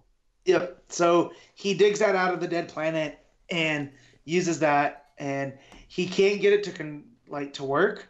So he uses these voice commands that just come to him that are a bit silly. Yeah, but... he's trying all these things like engine on, not recognized, right. Ignition not recognized. It keeps going. He's like up and away, nothing, and then of course the one that works, he says saw, and then it goes, flies. Yeah. So him and Ray end up out and kind of put it together. That was from the time that he was Iranian, and that time, his time is linear, but not as we think of it. So for him to go through and put all these in different periods and in different places, it was basically to keep the Deathbringers off his trail. And the reason they work out that the ship at least was modified when he was Iranian is because it has a Zeta drive on it. Right. So that's how they get out of there. They just boom out. Right. And it's kind of cool. Yep. So it's a lot of fun sciencey stuff, and then we get like the Deathbringers are now, because of this ship, and because of his exploits in the last 5 issues, they're kind of on to Carver Hall. Yeah, because we get a glimpse of one of them. Where are you, great betrayer? Perhaps. Oh yeah, Earth. It's been too long since the Deathbringers demanded tribute of that rock. It's like no matter how long or far Qatar, just KTAR, I will find you. I await our reunion, old friend. And it's kind of implying that maybe he was one of these. In his first life, he was one of these Deathbringers. Right. Yeah, and it kind of ties it back to him being in the Forge in Metal. Yeah. Too, with the Betrayer. Like, this is his... This is always his role. Yeah, kind of cool. No, the solid art action is great throughout. But the ending with this orange glow around all this red dust, it's downright gorgeous. There's a panel, the second last page, the bottom panel, is just this guy stood there in silhouette in this this red kind of dust. He's got the wings, and he's got this big double bladed staff, and it's such a great panel. Yeah. No. This book is such a blast. I'm looking for the one because he brings up, like, basically as he's lived all these lives, but he can always count on friends. That's what the Giant Force is, and I like how they're playing up his relationship with Ray, because that's one of my favorite things from the Johns run. Because I recently gave that a reread, and their relationship, just them. There's a whole issue of them going out to dinner and talking. And I like how they're playing that up here. And even with him showing up in Superman, I'm liking that Ray Palmer's getting a little bit more of a spotlight after being on for so long. I've just remembered, I have to critique some of the worst dialogue comes at the end of this issue. Yeah. So Carter says to Ray, it's like, hey, I don't know where I'm going next, but hey, these Deathbringers are coming. I could use a wingman. And Ray goes, I wish I could, but, Microverse, can't really leave it unprotected. And then, like, literally 2 panels later, he goes, well, if you need me, you know where to find me. And he's like, he just said he needed you. Right. Like, what the hell? Yeah. But it's out of there. That's where I finally found the page where he says, when someone is your true friend, they become a part of you. And it's never easy to say farewell. So I like that they're playing that up. But, had a little bit better dialogue there. Yeah. Don't go, oh, hey, can you come and help me out? Not really, not right now. But if you need me, you know where I am. I'm like, well, it's not very helpful, is it? Nope. And the next issue is teasing an origin, so I'm sure we'll get the Deathbringer stuff there. Yes. So I'm excited. I'm looking forward to this book. Has been just so much fun. Yeah, and it's really delivered on the whole, Indiana Jones through time and space. Yeah. We've gotten little adventures here and there, like. And this Microverse one was pretty fun. It was, and like I say, you've got the pair of them together, the great banter. Ray discovers the version of Carter that was in the Microverse was called Avion. And that's right. and he had like jet boots, I think it was, or something like that. Anti-gravity boots instead of wings. And Ray's like, well, that's way more sciencey and fun. You should go back to that. Yeah. So the big hawk. Yeah. But he still had the hawk theming, you know? He did. He still had the green and gold and the hawk logo. Yep. And the name, Avian is kind of birdie. Yeah. So, but yeah, so I still hope we get to the bottom of this whole the Bear Clan and the Wolf Clan and the Hawks and it's coming. The Owls and stuff. That's what I'm still waiting for. So hopefully. Yeah. Yeah. So what would you rate it? I give this one an 8. Yeah, I give it 8.5. Cool. Yeah, I thoroughly been enjoying the series. So yeah, that's Hawkman. Cool. Shall move on to our final book of the week, which is Plastic Man number 6, the final issue in the miniseries, which is nice because it means one less book on week 2, since week 2's ballooned a little bit. But it's a shame because it's kind of awesome. It's pretty good, yeah. Although, interestingly, it ends one of the plot threads throughout with Granite Janet, which, by the way, I love that name.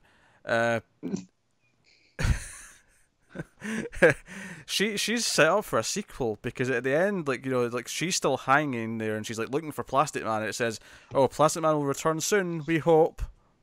And I'm like, "Oh." Unless Granite Janet gets away. Yeah, so they actually set up a plot thread because there's not been like that much time spent on it, but there has been a little bit every issue building this and building her. Yeah, so, I'm expecting it will happen after the Female Furies mini now, because I think they'll want to keep the team together here. Sure, yeah, I could see that. That makes a lot of sense. But so the main thing is that so we had a Durlin last issue, and Plastic Man's fighting him, and they have the big fight. He has a shark head at one point, and ultimately he kind of fakes his death. Sorry, can we not overlook the shark head bit where he's being choked by 3 arms from the Durlin? So he turns into a shark head and bites off the arms, and they're still just off around his neck, and then he gives him the middle finger. And then he does say, "I'm an effing shark." He does say that, yes. That was enjoyable. That's pretty great. I can't deny these facts. I just feel like you brushed over that too quickly. Because I'm not looking at it. I was getting to the infiltration of the Cabal. And yeah, that's cool and all, but I'm an effing shark. Because what I liked about it is that I immediately said, "Oh, he's just pretending to..." Because we think... Everyone thinks Plastic Man's dead, and it's the Durlin who's coming out of the water. Yes, because the pair of them look the same as they fell into the water. And I was like, well, this is an obvious misdirection. This is Plastic Man playing him. But Dr. Psycho plays along, and then as soon as they get to the base, he immediately starts screaming, "It's him, it's Plastic Man, he's trying to trick us." And I was like, oh, good, he actually thought of that. Good, because it was really obvious. And then the trick is, he actually shrunk down and hid inside Dr. Psycho's ear. Yeah. So then he jumps out. It was clever, because it played on that expected trope. And then he used Dr. Psycho's powers to take control of Queen Bee to then start fighting with one of the others, I think Amazo. And basically, he essentially wins and gets them all to back off from everyone he knows, because he says, "Look, I'm pretty unkillable, which means I'm going to keep showing up and I'm going to be really annoying over and over again unless you just stop it." So basically, Hugo Strange agrees to these terms. He's like, "Yeah, that seems easier." Yeah. And he comes back, and Pedro, who ran away from the social services lady, Plastic Man's like, "You know what? I've changed my mind. I'm going to be a hero and keep you around." And all ends happily, except Janet Granite is on her way. Or Granite Janet, not Janet Granite. Yeah, Granite Janet. Granite Janet. Either way, it works. It's fun. It does. Yeah. Oh, this is a good name. And we got one last Wang. And yeah, as he's winning, essentially, he's like, Plastic Man just beat up 5 of the toughest supervillains by himself. He literally takes a bow and then teleports back down, shouting, "And that's so Wang." Yep. That's what happens. That kind of sums up this book, really. It does. So Wang. I think. Did we ever find out if Wang was good or bad, or Wang is both. just Wang? It's situational. Situational. Gotcha. It's like saying something is shit versus saying something is this shit. Gotcha. Yeah. Yes, it could be about both. So you can say Connor is Wang, but Connor is the Wang. Well, there's no actual the, but I mean, yeah, kind of. Okay. You could say, Matt's Wang and Peter's Wang, and it could be either way. Well, we all know I'm the cool one. Like, come on. Sure. That's fine. That's Wang. That's fine. I'm gonna start saying that. My wife's gonna get me so bad. Sometimes when someone's delusional, you just play along. Right. Like the episode of the hit television show Buffy the Vampire Slayer that I just watched last night. I walked right into it. Connor walked right into it. Are you getting as sick of this as me, Matt? Yes. Yeah, well, I have to deal with it on every bloody video we do. Yes, I know. Speaking of slang words, I do appreciate that on Flash, Nora says "shui" from Batman Beyond. Oh, she added a new one this week. Oh, just tell me what it is. Shrap? Yeah. Oh, I think. okay. Instead of shit, yes. Right. Yeah. Oh, that one's new. I just remember Shui from. See, I haven't seen a whole bunch of Batman Beyond, so I likened it to Impulse saying Crash and Crash the Mode from Young Justice. Right. But yeah, apparently Shui was a thing in Batman Beyond. That's fair enough. Yep. So Wang and Shui, I'm gonna start using them. You should, yeah. Yeah. So Wang. Oh, Ashley's gonna be so mad. It's gonna be great. She's gonna be so wanged off. Well, she gets tired of Aya Zur all the time too, because she's not a sir, as she likes to point out. Yeah. So, plus the art is just as good as always. There's almost nothing to say about it because it's just as consistent as it's been. But there's something you can say about the art. It's Wang. It's Wang. It's Do you know what? Wang. I think the only critique I could have is the shark head looks slightly more cartoony. I think it's the colors. There's no. It's so flat in the colors compared to everything else that it feels slightly off. This feels like such a first world kid play. My shark head in my comic book is a little bit more cartoony than everything else. Yeah. We should mention this issue starts with him he's in his own head giving himself a little monologue about facts about plastic and why he's so cool because plastic's way better than everything else. And he's on about everyone's got to have things. I miss spandex. You got to have armor. If you're a gymnast, yeah, let's put you in armor. You're a detective, have some Kevlar. And he's like, I could do armor, but what's the point? I'm too cool. Yes, that was probably the gist of it. Yeah. If I'm going to critique the book, I think that the plot was a little bit more convoluted in places than it needed to be. Was that, Matt? So I thought you were going to say it wasn't Wang enough. Oh, no. No, it's a little bit more convoluted in places than it maybe could be. When I think back of how we revealed the Cabal and how we got from A to B to C to D, I'm like, yeah, there was maybe too much going on almost overall. But that's fair. The characters, the relationship with Pedo, Plastic Man's journey, and like him like sort of taking stock of his life and whatnot, I really liked all that stuff. And the art was great. It was consistently pretty funny. It was, yeah. So no, Matt, would you like to know Pedo's full title? Yeah, please. Pedo Swankatoon, the Suave Prince of Pine Street. Oh God, I would say you can't make this up, but Simone literally made it up. So that's a shui title. That it is pretty shui. Very shui. All right, okay. I'm getting bogged down in your shuis, wangs, and other things. Bollocks. Crash. That's a real one. Bollocks is a real one. That's one of your guys' words that confuses me because it seems like it should just be BS, but it's not. So. What do you mean? As sometimes it's positive. Yeah. So like, or it's balls. Like that's how Stuart explained it to me. Like bollocks is like balls. Yeah, it's just testicles. Yes, that's what bollocks are. Right. I'm not. I think it's used in a similar way. Like you go, balls. Bullshit. Yeah. I don't use it positively. Some people will say something is the bollocks. I don't do that. I am a civilized person. Yeah. But I don't really do it very often. I use bollocks a fair amount, but rarely positively. I don't think I use bollocks that much actually in general. Now I think about it. Well, even who was Nevermind the Bollocks? The Sex Pistols. Yeah. Yeah. Yeah, that title has a whole different meaning now because I always thought it was like never mind the bullshit, right? That's like a punk rock thing, but never mind the balls. That's a completely different thing. I feel like I say balls more than I do bollocks. If I get annoyed at something, I'll say balls more than bollocks. Yeah. I don't know why, but it's just Because it's shorter and you're I lazy. never heard. yeah, shorter than I'm lazy. That's pretty much it. Yes. Yeah, that's the thing I never heard until I started watching the Goldbergs, because the youngest son says that a lot. You know, he'll go, "Oh, balls." It's basically just a more PG way of dropping an F-bomb when you're annoyed at something. Right. Yeah. Oh yeah. So I don't know. But yeah, so Shui, Shui, Wang, and what? Well, they rate Plastic Man first, Matt. Hold your horses. Oh yeah, let's do that. Cara, what are you rating? I am rating it Wang.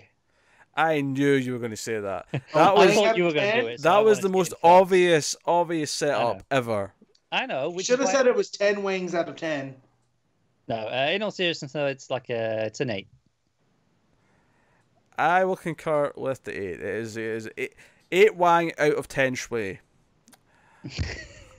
Well, hang on. Now you're mixing units. You can't do metric and imperial in the same time. Sure, That's you can. like 9 inches, 6 meters. Like no, it No, doesn't work. Shui's or Wang's. Either's fine, but not both. What's the conversion metric? Shui's and Y's can be together. Don't be so old-fashioned. How many learned Wangs nothing which from way? Stanley? How big it is this? The Shui's and Wang should say segregated from each other. They shouldn't be mixing.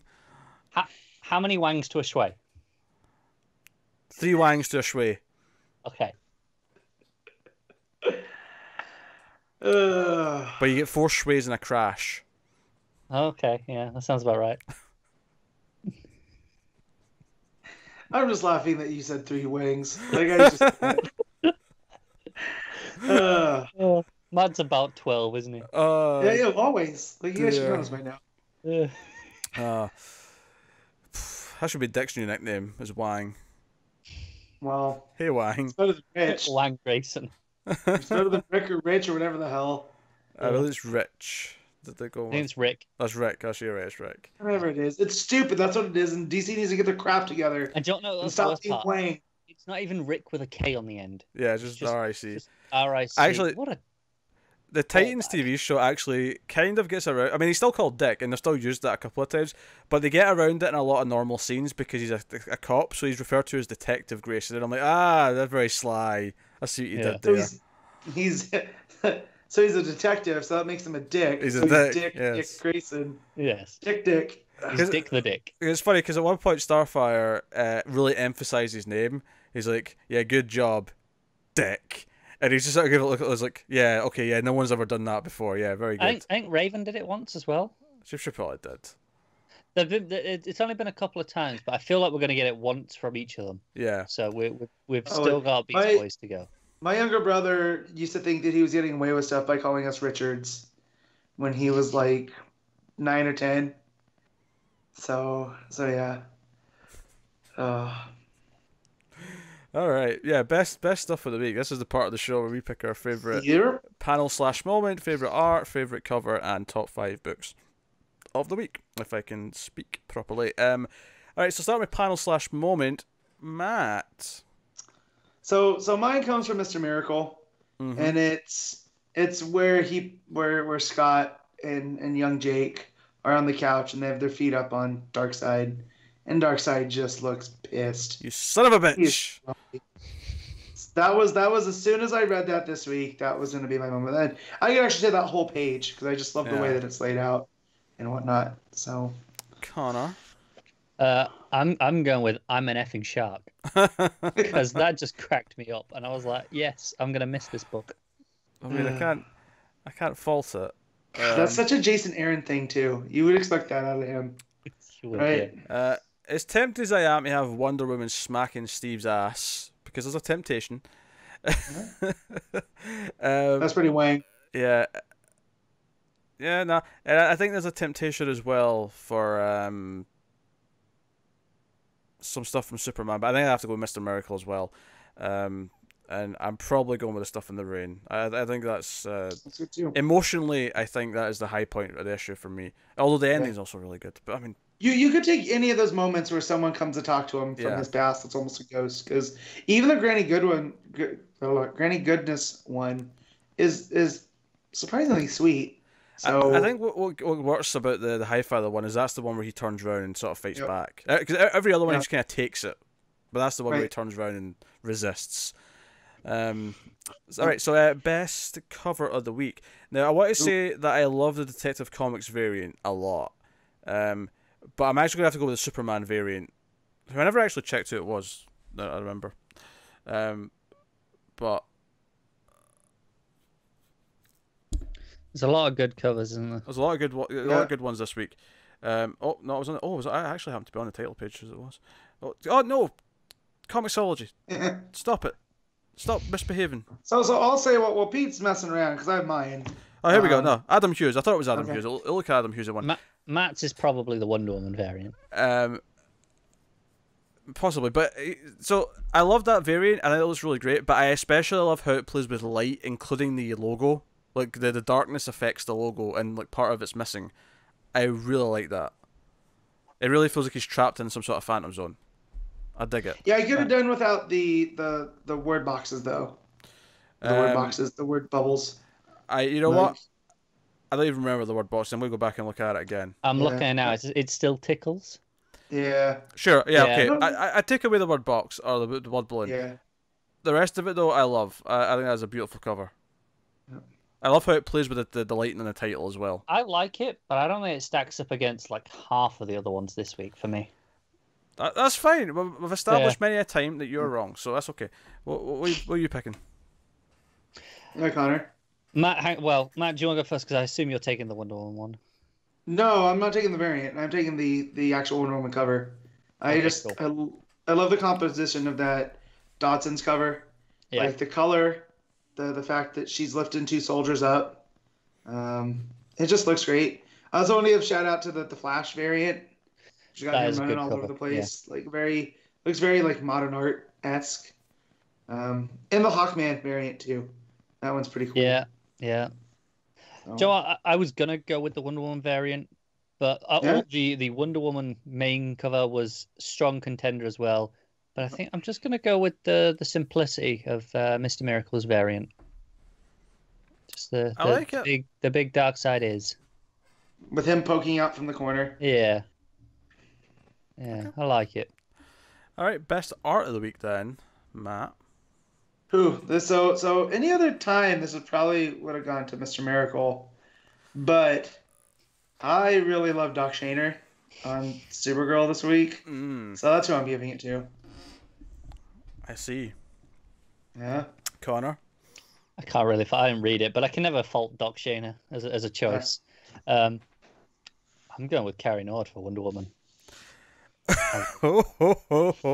Bollocks, Wang.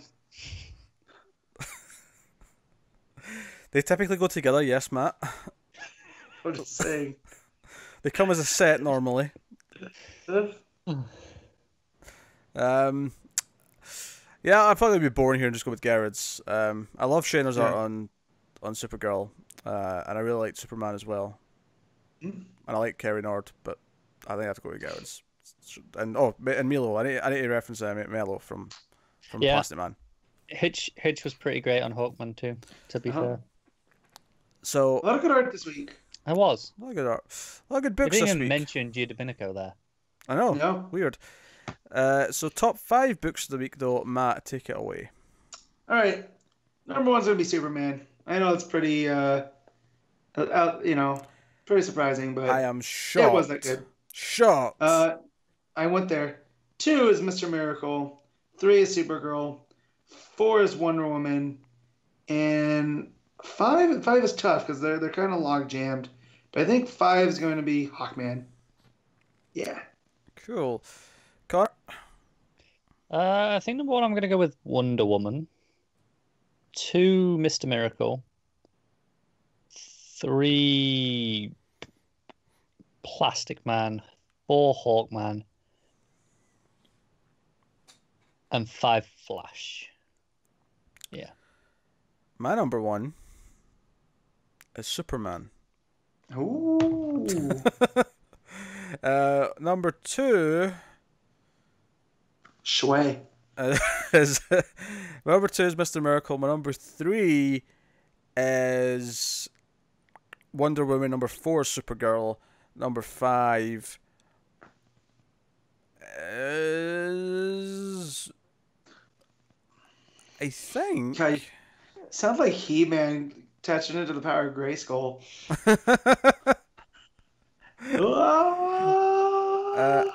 Actually, I think number five. I think I'm gonna go with Catwoman. Actually, I have to edge out to Catwoman. I liked it. Yeah, fair enough. There we go. Huh? Detective Comics last for everyone. I think. Yeah. Yeah. Yeah. Okay. Just check. I mean, I didn't read Plastic Man, but I'd probably put Detective below that just because of the I'm an effing shark.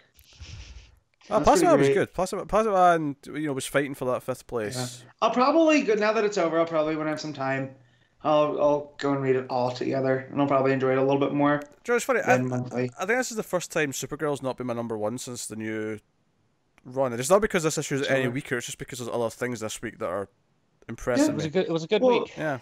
Usually it didn't go up against Mr. Miracle either. Yep. So, but Mr. Miracle didn't even win. It was Superman. So. Yeah. It was. And the new Wonder Woman run's exciting, and it was a pretty solid start. Mm-hmm. So no, there we go. That is the show, which means I can tell you what's coming next week. On week 3 of the month. Where are we? There's my list. Here we go. So later week, but we do have something big next week actually, unless it's moved. But we should have Shazam issue 1. Nope. No, that's gone. Yeah. You know what? Someone has said to me it moved to December, but I couldn't see any evidence of it. But yeah, I got that trailer last night for the first time on the big screen. Oh, really? And it was a hit with the people in my theater, and that makes me feel so good. Actually, do you know what I got? I've not talked about it in trailer talk yet, but I'll just mention I got the Happy Death 2 trailer, Matt. Yeah, you talked about that with me. Did I? Yeah, Okay. I think it was offline though. Yeah, I definitely remember you talking about it. It was not on a show, but yeah, I'll take your word for it. But it was good. It looked good. I just checked. Shazam is now dated for December 5th. Is that why it's not solicited for January then? Is because December's original issue is probably going to be in January now? Probably. Yeah, right. Okay. That's fair. So that's a nice week 1 book though. In that case, we will be asking questions for next week's show, both in the comments and on Twitter. So please do give us your questions, and we'll answer some of them on the show because it's going to be a light week. Yeah. Because what's coming actually super light. Yeah, it's a very light week because what we have is Aquaman 42, we have Batman 59, Justice League 12, Justice League Dark number 5, and Batman Damned number 2. And unless I'm missing something, I think that's it. There's no. I don't have Batman Damned. No Batman Damned? Jesus Christ! But I also have Sideways 10. Yes. Oh, well, okay, that get pushed. Okay, fair enough. Right. Yeah.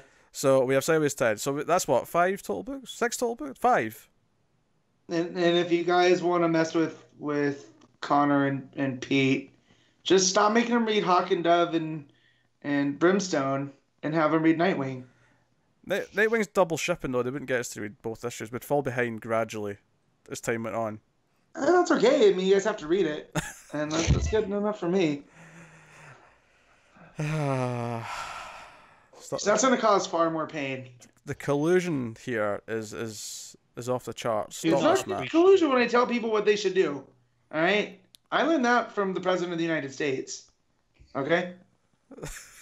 No collusion. But I told you what to do. I want people to know that Matt is joking out his ass here. This is not a serious statement. The one of the new Vertigo books starts next week. The Bryan Hill one, American Carnage. Oh yeah, I'm gonna pick that up.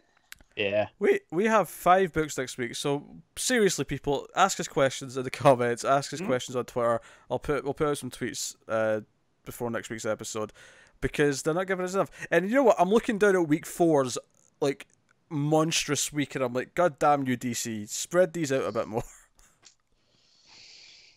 Yeah. The week 4's got Heroes of Crisis and Doomsday Clock, assuming nothing's been pushed, which they might have been. That wouldn't surprise me. They probably have, let's be honest. Even if both of those aren't in that week, though, there's still like 10 books. So, Wait, Connor, you'll be here for week 4, right? I see no reason why not. That means it's been pushed Okay, because so that means Doomsday Clock. Yeah. Actually, I think I saw Doomsday Clock was pushed. Yeah, see? No, I think I actually saw that the other day. I'm so excited for that, but I'm not as excited as I used to be. I'm pretty excited. Yeah, I'm not seeing it. Alright, that's been pushed then. Admittedly, I'm not really seeing Heroes in Crisis either. Oh no, there it is. It's okay. Alright, Heroes of Crisis is still on week 4, okay. Yeah. Yeah. I imagine Doomsday Clock will just be sometime in December then. Yeah, Early December. probably. Alright. There's a winter special that week as well. They couldn't have given us that next week. Yeah, because we could have done it next week. Actually, no, Yeah. that's okay, Car, because we're doing that in the monthly with the other book we're doing. Oh, we are, aren't we? Yeah, because the book we're doing in the monthly in December is quite short, so we're pairing it up with the winter special anthology. Yeah. You heard it here first. That's December's Yeah, episode, though. Yeah. Still got November to get through first. Yes. It's coming. All right, that is the show. What a haphazard, wacky one this has been. But yeah, let us know what you thought of the books this week. Make sure you ask us questions for next week's episode.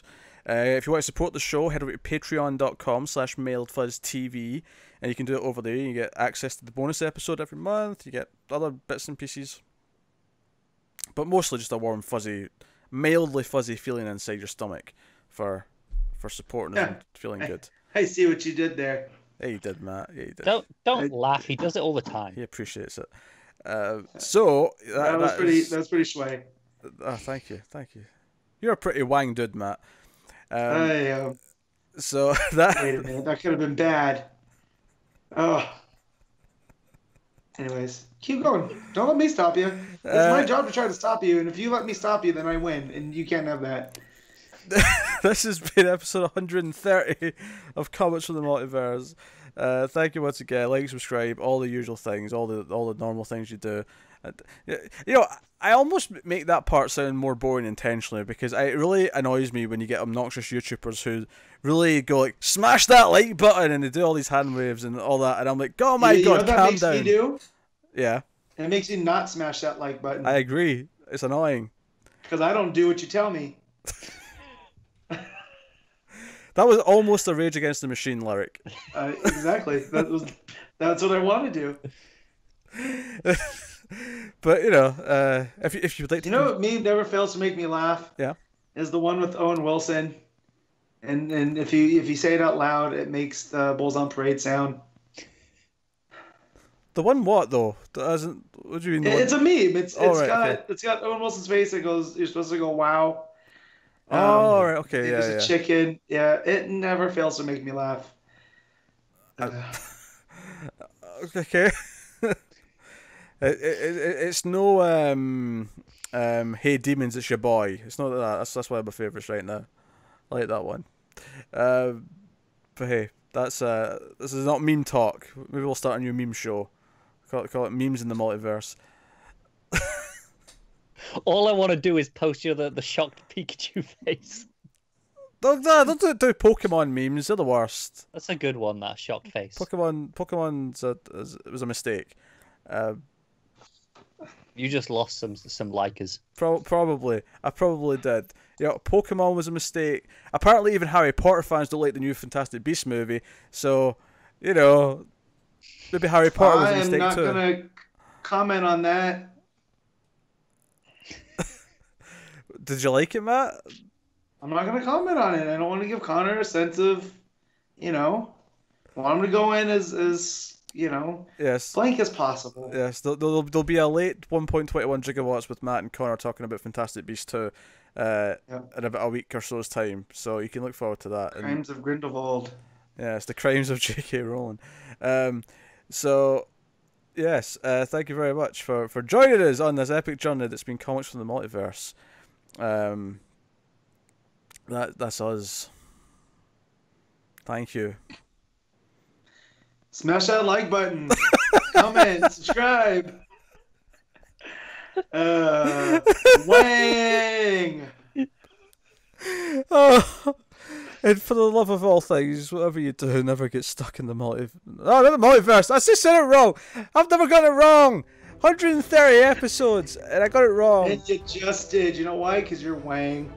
Oh, I always remember never get to get lost in the Speed Force.